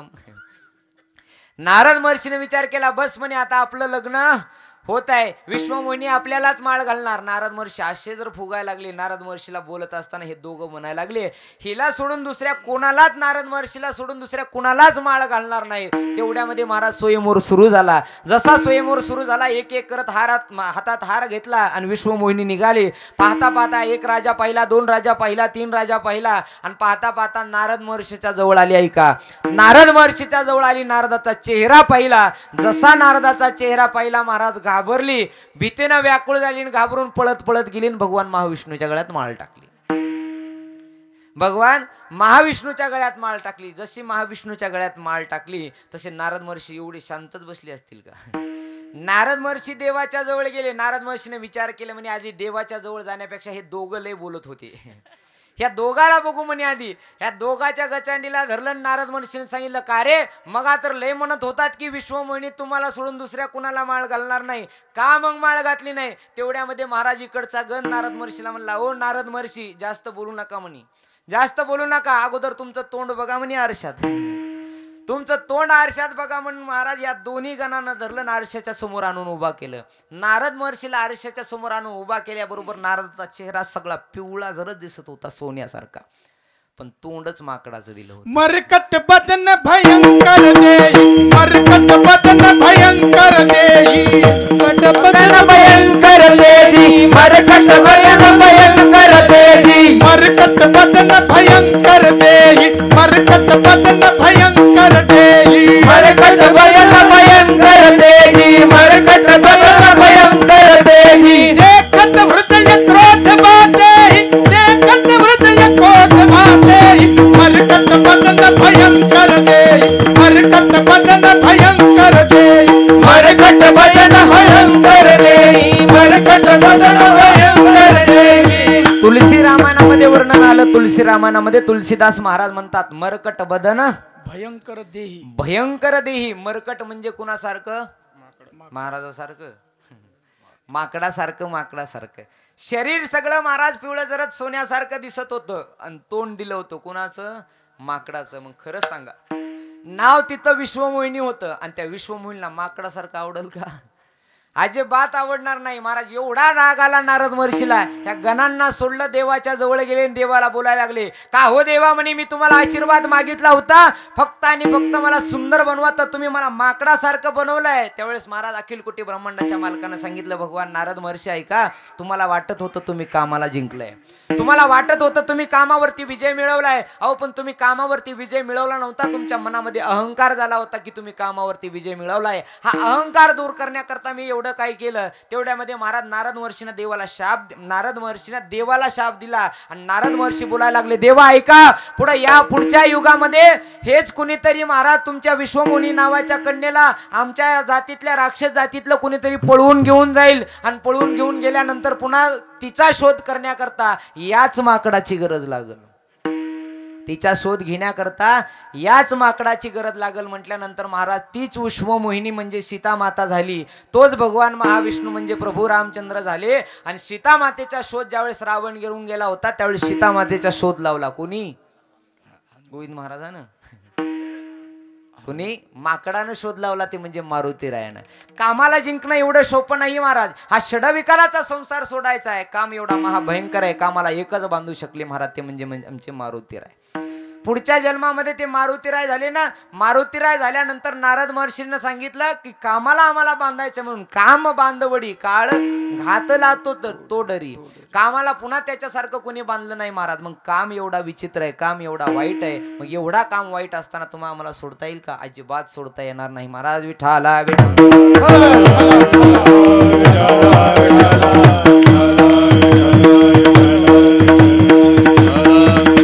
या कामाला सोडता येणार नाही. तिसरा महाराज मत्सर सांगितला जातो, हा मत्सर आपल्याला सोडता येणार नाही. चौथा सांगितला जातो महाराज मद, हाही आपल्या सोडता येणार नाही. पाचवा सांगितला जातो त्याचं नाव आहे क्रोध. हा क्रोध मात्र तुम्हा आम्हाला नक्की सोडता येतो. ऐका, अहंकार सोडता नाही आला तरी चालेल, अहंकार सोडता नाही आला तरी चालेल, मद सोडता नाही आला तरी चालेल, मत्सर सोडता नाही आला तरी चालेल. कामाला एखाद्या वेळेस तुम्ही नाही सोडलं तरी सुद्धा चालेल, पण क्रोधाला तुमच्या जवळ येऊ देऊ नका. क्रोधाला मात्र तुमच्या जवळ येऊ देऊ नका, कारण क्रोधानं भल्या भल्यांचा मोठ्यांचा संसार महाराज वाईट टाकलाय, वाळीत टाकलाय. क्रोधानं भल्या भल्या मोठ्या राजांचा, मोठ्या ऋषींचा संसार या क्रोधामुळे वाईट झाला आणि वाटोळ झालं. कशाला उगाच क्रोध करता? क्रोध म्हणजे राग महाराज आपल्या भाषेत. या रागामुळे भल्या भल्यांचं वाटोळ झालं महाराज. संसारात घरात घर राहिलं नाही, भावात भांडण लागले. कशामुळे? फक्त आणि फक्त या रागामुळे आणि क्रोधामुळे. हा क्रोध आणि राग जर आपण शांत केला तर जीवन सुखी व्हायला वेळ लागत नाही महाराज. कशा करता उगाच रागवायचं? एकदा कबीरदास महाराजांनी एका मडक्याला प्रश्न केला. एका गाडग्याला, एका मडक्याला प्रश्न केला. कबीरदास महाराज त्या गाडग्याला म्हणतात, का रे गाडग्या, तू तिन्ही काळामध्ये थंड असतो, शिवाळा असो, उन्हाळा असो, पावसाळा असो. अरे तू तर थंड असतोस, पण तुझ्यातला जो कोणी पाणी पिणारा नाही त्याचा सुद्धा तू आत्मा थंड करतोस. तुला कधी कोणावरती राग येत नाही का? तुला कधी कोणावरती क्रोध येत नाही का? का रागवत नाहीस? त्यावेळेस त्या मडक्यानं, त्या गाडग्यानं दिलेलं उत्तर मला तुम्हाला सांगायचं आहे का? तो गाडगं, तो मडकं म्हणायला लागलं तुळशी कबीरदास महाराजाला, महाराज मलाही राग येतो, ऐका, राग मलाही येतो, पण मला माहिती आहे माझा भूतकाळ पाहिला तर माझा जन्म मातीत झाला होता, आणि मला माहिती आहे माझा भविष्यकाळ पाहिला तर मी मातीतच मिसळणार आहे. माझा भूतकाळ पाहिला तर मातीत आहे, भविष्यकाळ पाहिला तर मातीत आहे. मग मला सांगा ना महाराज, उगाच कशाला कोणावरती राग करू मी? कशाला कोणावरती राग करू? आणि हे जीवन तेच आहे महाराज. त्या मडक्याचं सांगण्याकरता नाही आलो, या मडक्याचं सांगायलो ही या मडक्याचं. याचा पंचतत्वापासून बनलेलं शरीर भविष्यकाळ पाहिला तर याच पंचतत्वामध्ये विलीन होणार आहे. मग कशाला कोणावरती राग करायचं? एखाद्याची गोष्ट नाही आवडली तर त्याची त्यांना मार्गाने जाऊ द्या, आपण आपल्या मार्गाने जा. याला जीवन सुंदर म्हणता येतं. पण महाराज विनाकारण आपण लोकांचे उकंडे करत बसतो. विनाकारण त्याच्यात काही घेणं देणंच नसतं लोकांचं. लोकांना वाटतंय अरे त्यानं असं करावं का, यानं असं करा, यानं असं करावं का. लोक म्हणतात महाराज त्याच्यासारखा माणूस आमच्या गावात वाईट नाही कुणी, गावात त्याच्यासारखा माणूस आमच्या गावात वाईट कुणी नाही. पण कुणीही वाईट असला तर त्याचे फळ कधी शेजाऱ्याला भोगावं लागलेत का? जैसे ज्याचे कर्म तैसे फळ देतो ईश्वर. जैसा कर्म करेगा इंसान वैसा फल देगा भगवान. जसं कर्म ज्याचं असेल ना महाराज तसं त्याला फळ मिळणार आहे. तो माणूस वाईट वागला म्हणून त्याच्या मुलालाही कधी भोगावं लागणार आहे, त्यालाच भोगावं लागलंय. मग कशाला उगाच कोणावरती आपण राग करता? नाही महाराज, हे जीवन खूप सुंदर आहे. कधी कोणावरती राग करू नका. हा रागाचा जरी हा क्रोध जरी आपण बाजूला काढून टाकला ना तर महाराज म्हणतात मायात या वरी फार मायात या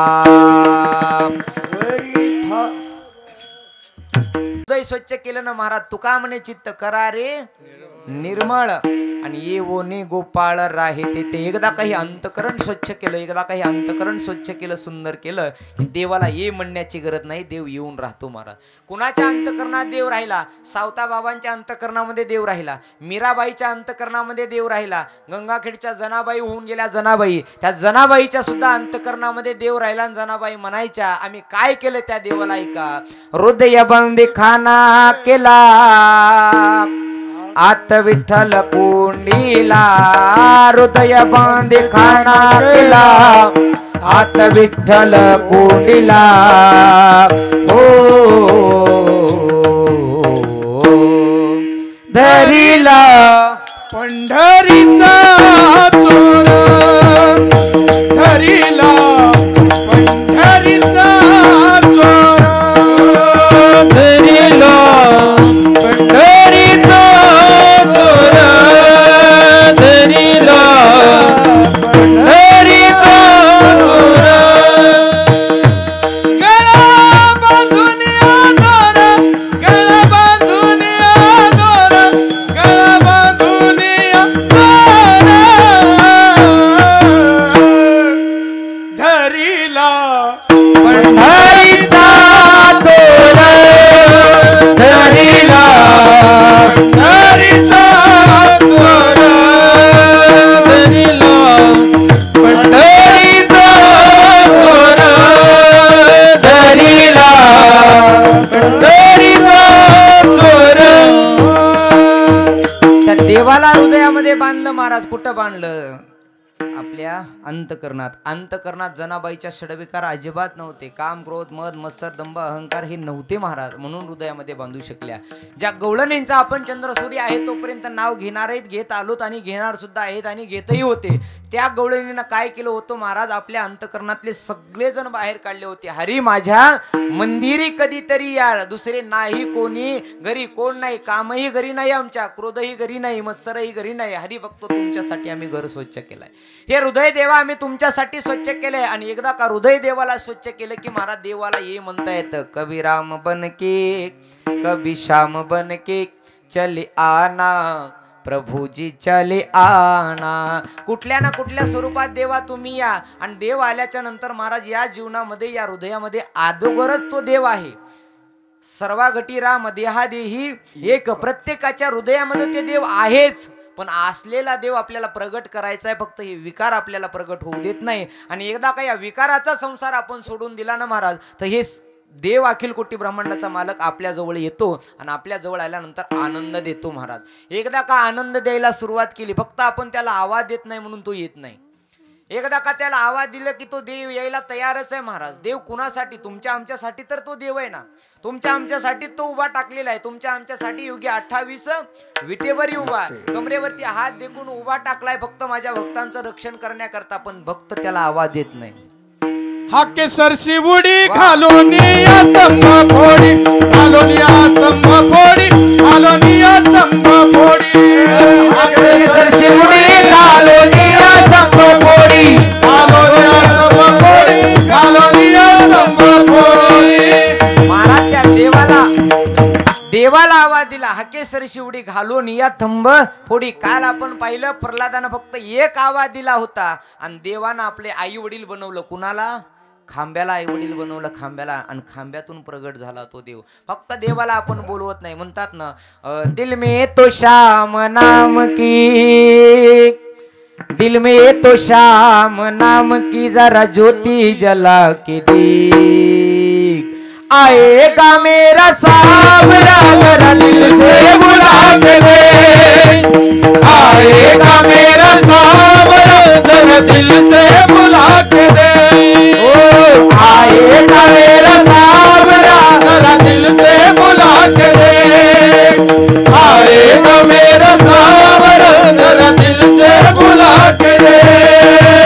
हारे का साथी शाम है, ये यारों का यार है, ये यारों का यार है. अहलावती का लाल ये सुनता पुकार है, सुनता पुकार है. चरणों में बाबा श्याम के, चरणों में बाबा श्याम के दो आंसू बहा के दे.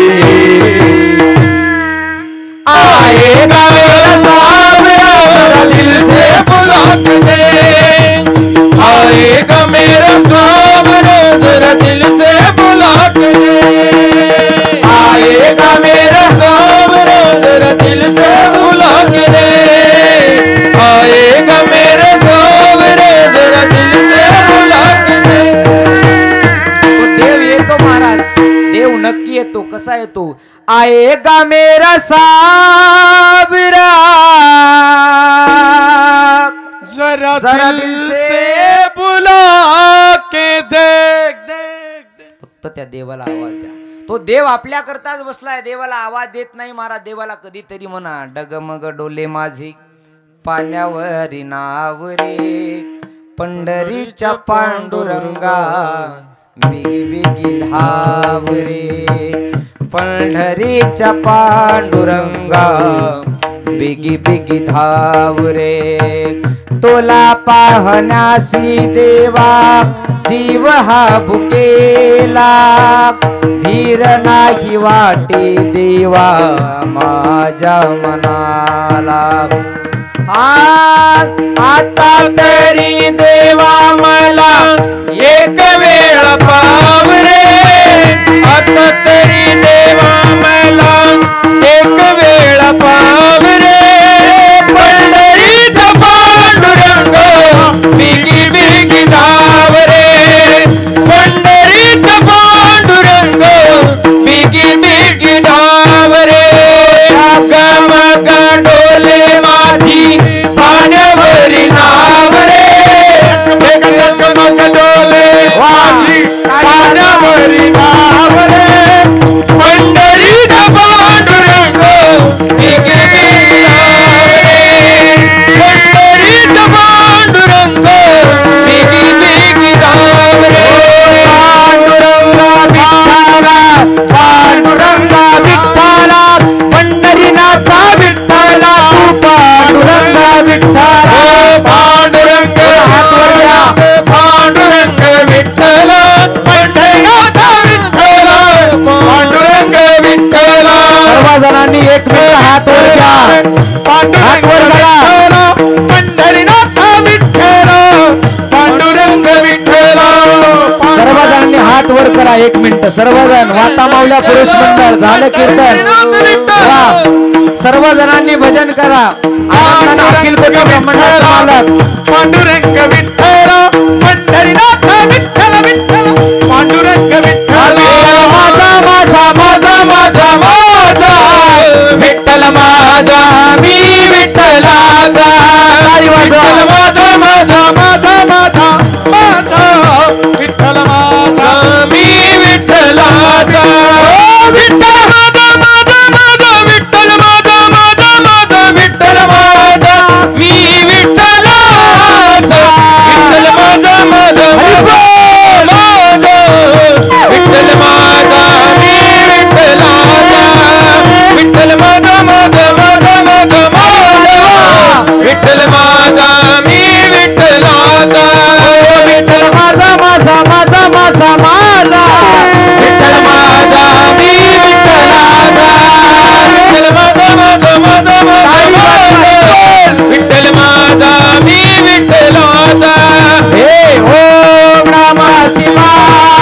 हरि ओम नमः शिवाय ओम नमः शिवाय हरि ओम नमः शिवाय हे नागेंद्र हाराय त्रिलोचनाय भस्मांगरागाय महेश्वराय नित्याय सुताय दिगंबराय तस्मै नकाराय नमः शिवाय ओम नमः शिवाय हरि ओम नमः शिवाय ओम नमः शिवाय हरि ओम नमः शिवाय बोला हो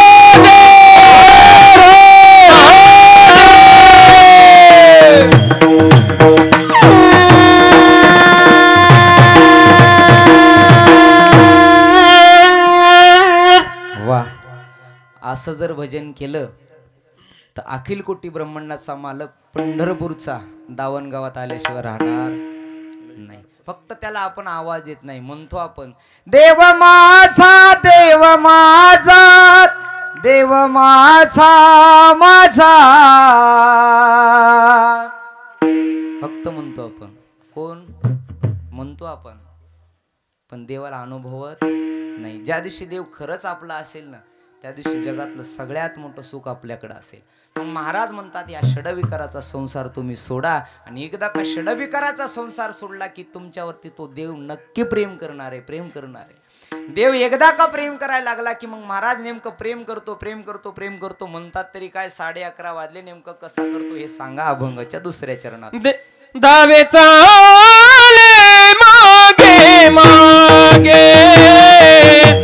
धावे चाले मागे मागे धावे चाले मागे मागे धावे चाले मागे मागे धावे चाले मागे मागे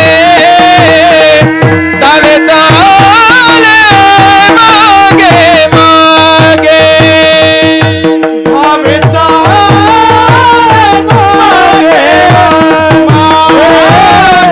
धावे चाले मागे मागे मागे सुख दुःख साये आगे सुख दुःख सायांगे देव चाले मागे मागे देव चाले मागे मागे मागे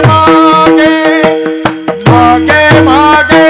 महाराज तो देव काय करतो तर ऐका, अखिल कोटी ब्रह्मांडाचा मालक एकदा का आपल्यावरती प्रेम करायला लागला तर तुकोबराय म्हणतात धावे चाले मागे मागे सुख दुःख साह्य अंगे. आपल्या मागं पुढे उभा राहतो आणि मागं पुढे उभा राहून काय करतो तर सुख आणि दुःख आपल्या अंगाने साहतो. ऐका, जगद्गुरु तुकोबरायने काही माणसं म्हणतील महाराज सुख आणि दुःख आनंदानं तोच साहत असेल तर मग भक्ताकडे येतं काय?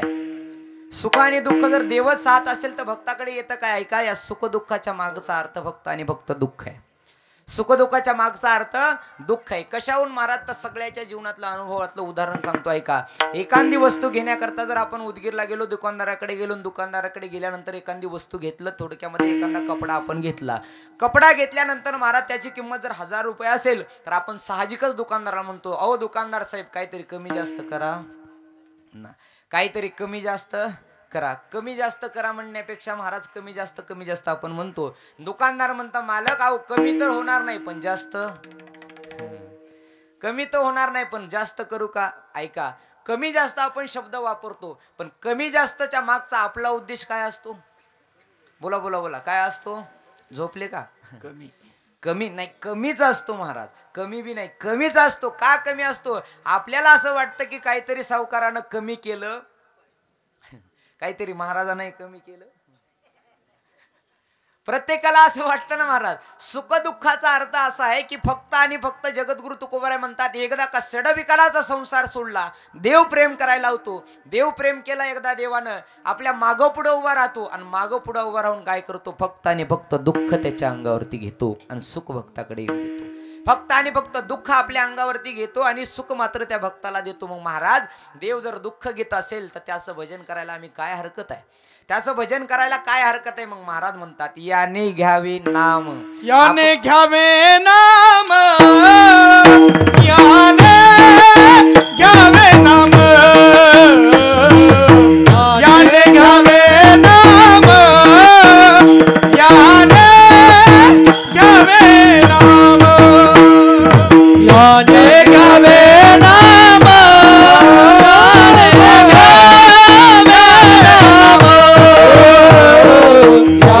घ्यावे नाम, याने घ्यावे नाम, याने घ्यावे नाम, तिसे करणे त्याचे काम, याने घ्यावे नाम, तिसे करणे याचे काम, याने घ्यावे नाम, तिसे करणे त्याचे काम, याने घ्यावे नाम, तिसे करणे याचे काम, आवे चाले माय मागे, आवे चाले मागे मागे, आवे चाले मागे मागे, आवे चाले मागे मागे, ओ धावे चाले मागे मागे, आवे चाले मागे मागे, आवे चाले मागे मागे मागे. अभंगाच्या तिसऱ्या चरणात जगद्गुरु तुकोबराय सांगतात एकदा का देव प्रेम करायला लागला की दुःख आपल्या अंगाने साहतो. फक्त एकच काम करायला पाहिजे. काय काम करायला पाहिजे महाराज? देवाचं नाव घेतलं पाहिजे. कसं तर विठोबा रखुमाई, विठोबा रखुमाई, विठोबा रखुमाई, विठोबा रखुमाई,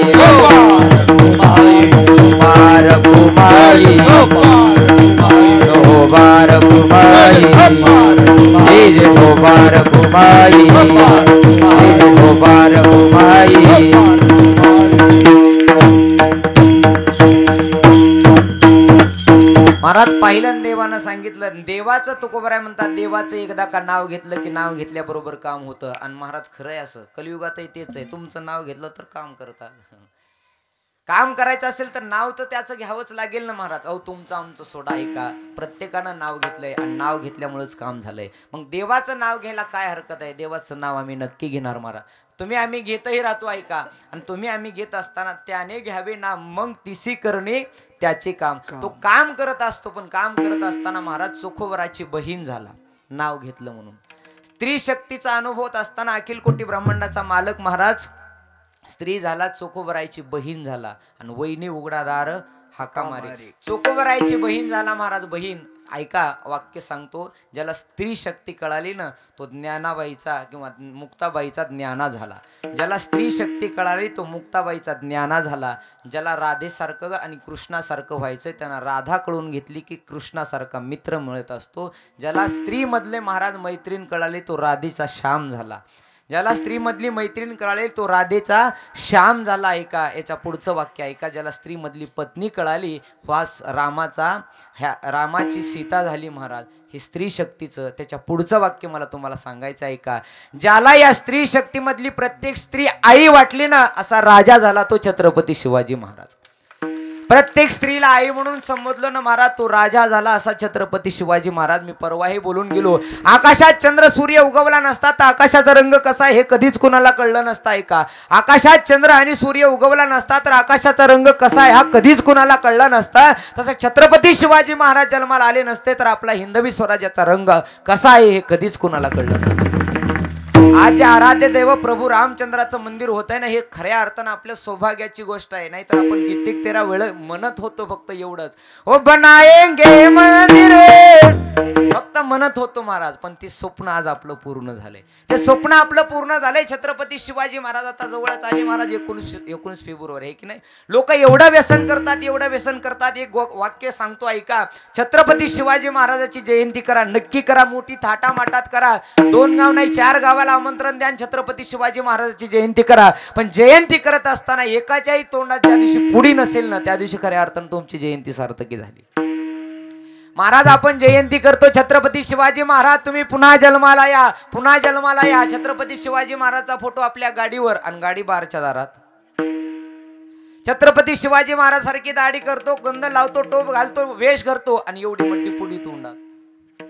खरंच सांगा, जर छत्रपती शिवाजी महाराज आपल्या बापाला जर आपण दारू पेलेली आवडत नसेल तर हिंदवी स्वराज्याचा बाप आमच्या छत्रपती शिवाजी महाराज आहे, त्याला दारू पेलेली आवडेल का?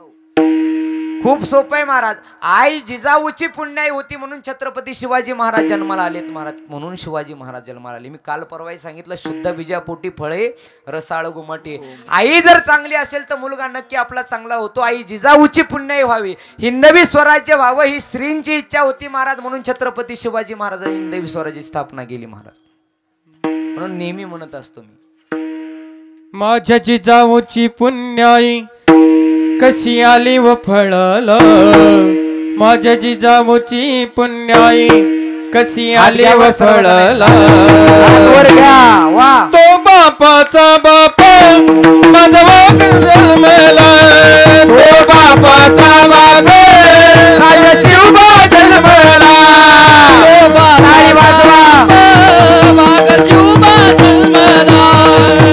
बापाचा बाप राजा शिवबा जन्मला. माझ्या जिजाऊची पुण्याई कशी आली व फळला, माझ्या जिजाऊची पुण्याई कशी आली व फळला. तो बापाचा बाप वाघ शिवबा जन्मला, तो बापाचा बाप वाघ शिवबा जन्मला, बापाचा बाप वाघ शिवबा जन्मला. हात वर घ्या सगळेजण.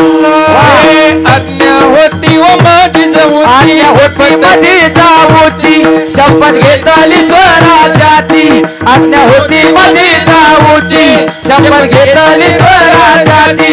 जय कल्याण शिवण जगद्गुरु तुकोबाची, कारण बांधिले स्वराज्याच्या तोरण गडाला,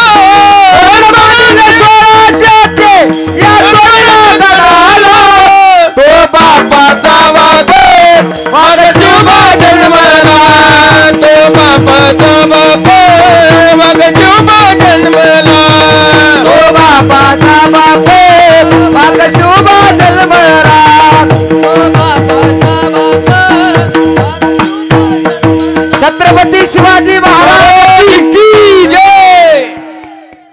झोप यायलात का तुम्हाला? का झोपले?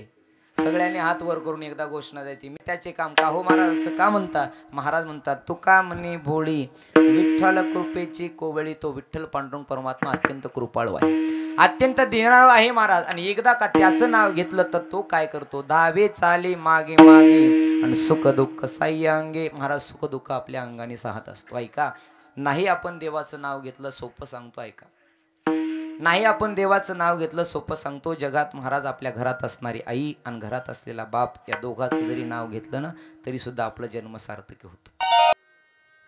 तिच्या करता माहेर महाराज या जगामध्ये सगळ्यात मोठं पात्र जर कुठलं असेल तर तिचं नाव आई आहे. निस्वार्थपणाने प्रेम करते महाराज ती आहे. पण या कलियुगातल्या लोकांना, कलियुगातल्या मुलांना आई नाही सहन होत, नाही सहन होत महाराज. काय करत असते? काहीच नाही महाराज. मी नेहमी सांगत असतो, एक छोटासा मुलगा होता, त्याला 23 वर्षापर्यंत त्या माता माऊलीने सांभाळलं. जन्मतः त्याचा बाप तर वडील वारला होता. लहानाचं मोठं केलं, लहानाचं मोठं केल्यानंतर लग्न लावून दिलं. 25व्या वर्षी त्याचं लग्न झालं. लग्न झाल्यानंतर ते दोघे दुबईला गेले निघून. आणि दुबईला निघून गेल्यानंतर महाराज घरात हे वृद्ध आई राहिली होती. त्या आईला घेतलं, एका वृद्ध आश्रमामध्ये सोडलं आणि सोडल्यानंतर दरवर्षी तो फीस भरायचा. बघता बघता 6 वर्ष निघून गेली. आणि 6 वर्ष निघून गेल्यानंतर रोज ती आई आपल्या बाळाची आठवण करायची, बाळाला सांगायची. त्या महाराजाला म्हणायची, महाराज माझा बाळ मला पाहायचा एकदा डोळे भरून. एकदा का त्याला डोळे भरून पाहिलं की मी आनंदाने ही यात्रा संपवण्याकरता तयार आहे, आनंदाने माझा देह संपवण्याकरता तयार आहे मी. फक्त मला एकदा त्याचं दर्शन करून द्या. डोळे भरून त्याला पाहावंच वाटतं. पण महाराज तो मुलगा एवढा क्रूर झाला होता, एवढा क्रूर झाला होता. ज्या आईने 23 वर्ष तळ हाताच्या फोडासारखं सांभाळलंय, शिक्षण केलंय, नोकरीला लावलंय, त्या आईला तो विसरून गेला होता सहजासहजी. आणि त्यावेळी महाराज अखिल कोटी ब्रह्मांड नायक देवाला चांगलं नाही वाटणार. रोज ती माता माऊली मुलाची आठवण करायची, रडायची. एकदा तरी पाहायला द्या, एकदा तरी पाहू द्या. त्याचा एक गावात मित्र होता. एक दिवशी त्याच्या आईला भेटायला गेला आणि भेटायला गेल्यानंतर सांगितलं, अरे माझ्या बाळूला एकदा बोलव ना, मला डोळे भरून पाहायचं, त्याला एकदा बोलव ना, एकदा बोलव. म्हटल्यानंतर माझ्या बाळूने फोन केला, अरे तुझी आई आठवण काढते, एकदा तरी ये ना. शेवटचा काळ तिचा जवळ आलाय. बघता बघता महाराज फोन केल्यानंतर दीपावलीचा सण जवळ आला. दीपावलीच्या सणाला बाळूने विचार केला, चला आपण आईकडे भेटून येऊ. महाराज आईकडे आला आणि आईकडे आल्यानंतर भेटल्यानंतर महाराज त्याने विचार केला, आईला रागवेल. आई त्याला वाटत होतं, अरे 6 वर्ष झालं मी आईकडे आलो नाही, आईला 1 रुपया पाठवला नाही, साडी कधी पाठवली नाही, फक्त त्या महाराजांची फीस भरत होतो. आई मला रागवेल, आई मला मारेल, असा विचार मनामध्ये येत होता. भीत तो आईच्या जवळ गेला. आईच्या जवळ गेल्यानंतर आईनं महाराज हंबरडा फोडला आणि एकच शब्द विचारला, बाळा तू कसा आहेस, बाळा तू कसा आहेस, एवढा शब्द उच्चारला महाराज. आणि एवढा शब्द उच्चारल्यानंतर डोळ्यात पाणी आलं. त्या मुलाला कळालं, अरे आपली आई एवढी आपल्यावरती प्रेम करते का, आपली आई एवढी आपल्यावरती प्रेम करते का. आतापर्यंत महाराज तिचं प्रेम मला नाही कळालं. म्हणून महाराज डाय मुकून रडायला लागला. रडत असणाऱ्या त्या मुलाला बघता बघता सायंकाळची वेळ झाली. आणि सायंकाळची वेळ झाल्यानंतर महाराज त्याने विचार केला की मी आणता चला, नातेवाईकांना भेटण्याची वेळ संपली आहे. महाराजांनी सांगितलं, उद्या सकाळी तुम्ही परत या. आईनं विचारलं, बाळा कसा आहे. दोघांच्या गप्पा झाल्या. निघून आला तो बाळ मित्राच्या घरी आला. आणि मित्राच्या घरी आल्यानंतर महाराज त्याने विचार केला, म्हणे एक काम करू, उद्या मी माझ्या आईला दुबईला घेऊन जाणार. उद्या सकाळच्या गाडीनं 6ची फ्लाट आहे, त्या गाडीनं मी घेऊन जाणार माझ्या आईला. त्यावेळेस महाराज डोळे बंद करून आईच्या आठवणीत रडत होता. आणि त्या मित्राला सांगितलं, म्हणे एक काम कर ना, मला एक प्रश्न विचारायचा आहे तुला. तुझे आई वडील तुझ्यापाशीच राहतात ना, तुझे आई वडील तुझ्यापाशी राहतात ना. तेवढ्यावरती महाराज त्या मुलानं उत्तर दिलं, अरे दादा मी आणखी एवढा मोठा नाही झालो, मीच माझ्या आई जवळ राहतोय. मी आणखी एवढा मोठा नाही झालो, कधी माझा तो भाग्याचा दिवस येईल की माझ्या आई वडिलांची सेवा मला घडेल. अरे मीच आई वडिलांच्या जवळ राहतोय, आई वडील माझ्या जवळ नाही राहत. आनंद वाटला त्याला. बघता बघता पहाट झाली. पहाट झाल्यानंतर आंघोळ केली, आश्रममध्ये येऊन पोहोचला. आणि आश्रममध्ये येऊन पोहोचल्यानंतर महाराज दरवाजा काढला. 6ची वेळ होती. 6च्या वेळी महाराज आश्रमामध्ये गर्दी झालेली पाहिली. महाराजांना विचारत होता, महाराज माझी आई कुठे आहे, मी आईला दुबईला घेऊन जाणार आहे, सांगा ना माझी आई कुठे आहे, मी आईला दुबईला घेऊन जाणार आहे. तेवढ्यामध्ये महाराज त्याने हाताला धरलं त्या महाराजानं आणि लोकांची गर्दी सारत सारत बाळाला पुढं आणलं. पुढं आल्यानंतर पाहिलं तर महाराज आई गतप्राण झाली होती. आई गतप्राण झाली होती. आई निघून गेली होती. महाराज तेवढ्यामध्ये महाराज ढाय मुकून रडायला लागला आणि आईला म्हणायला लागला, आई का ग, मी 6 वर्ष झालं तुला सोडून राहिलो म्हणून तू मला सोडून निघून गेलीस का. आई मी तुला 6 वर्ष झालं बोललो नाही, तुला 6 वर्ष झालं फोनही केलं नाही, 6 वर्ष झालं तुला साडी दिली नाही म्हणून तू माझ्यावर रागावलीस का.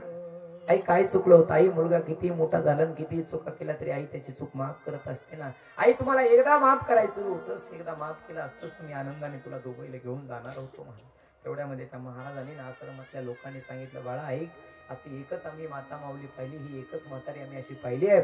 अरे 6 वर्ष त्याला आश्रमात राहत होती. रोज सकाळी आणि संध्याकाळी तुझं नाव घेतल्याशिवाय तिने जेवणही केलं नाही. तिची शेवटची इच्छा होती की फक्त तुला डोळे भरून पाहावं. आणि त्या माता माऊलीनं निघून गेली. फक्त तुला डोळे भरून पाहण्याकरता तिचा प्राण तिने आवरून धरला होता. पाहिलं तुला आणि तिनं तिचा प्राण संपवला. तिनं तिचा प्राण संपवला. जगाच्या पाठीवरती सगळे काही सुख महाराज तुम्हाला आपल्याला पुन्हा पुन्हा मिळतील, पण एकदा गेली आई, एकदा गेला बाप कधी परत मिळणार नाही. डोंगराआड गेलेला सूर्य तुम्हाला पुन्हा दिसेल, डोंगराआड गेलेला सूर्य तुम्हाला पुन्हा दिसेल, पण एकदा गेलेली मातीतली आई, एकदा गेला मातीतला बाप पुन्हा कधीच दिसणार नाही. माझ्या जीवीचा जिवाळा गेला सोडून आम्हाला, माझ्या जीवीचा जिवाळा गेला सोडून आम्हाला. एकाएकी आली हवा आज विझला माईचा दिवा.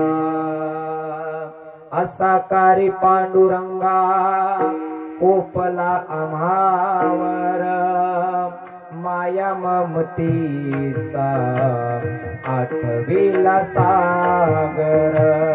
असा कारी पांडुरंगा कोपला आम्हावर, माया ममतेचा आठविला सागर.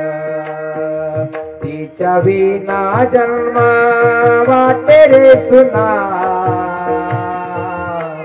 आज विझला माईचा दिवा. माझ्या जीवीचा जिव्हाळा गेला सोडून आम्हाला माझ्या जीवीचा जिव्हाळा गेला सोडून आम्हाला एकाएकी आली हवा आज बिजला माईचा दिवा महाराज तो माईचा दिवा विझून गेला तो मुलगा म्हणत होता ऐका एकदा गेलेली आई एकदा गेलेला बाप पुन्हा कधीच मिळत नाही आई वाचुनी पोर वेगळे नाते तुटले पार मावळला गारईचा मावळला कशाला गेली आई तू स्वर्गाला कोण आई तुझ्या या बाळाला कशाला गेली आई तू स्वर्गाला कोण बघवेल तुझ्या या बाळाला 9 दिवस 9 महिने वर्ष झाले ग आई विना या जगात कोणी नाही ग 9 महिने 9 दिवस वर्ष झाले ग आई विना या जगात कोणी नाही ग कशाला गेली आई तू स्वर्गाला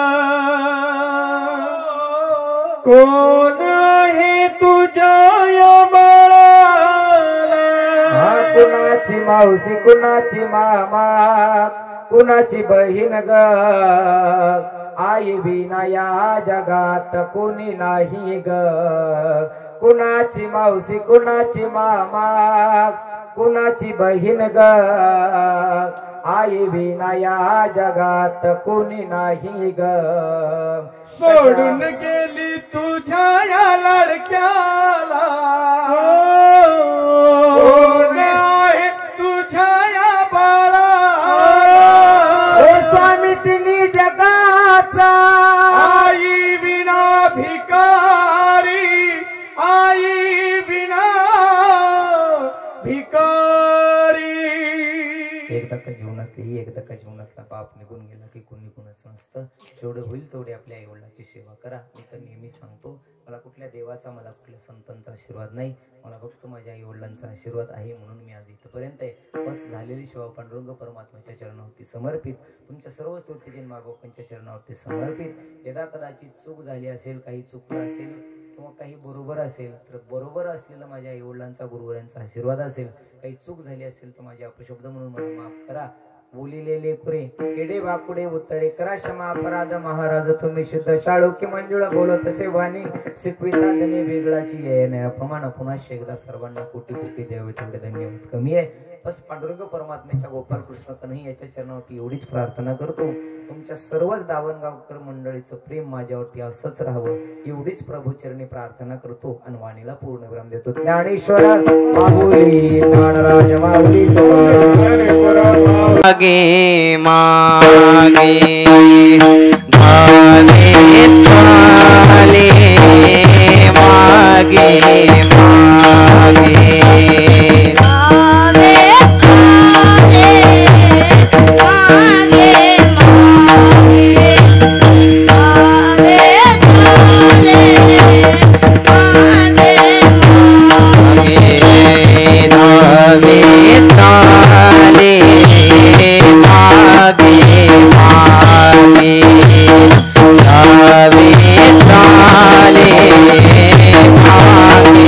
मागे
ताहे आगे सुख दुख ताहे आगे धावे ताली मागे मागे धावे ताली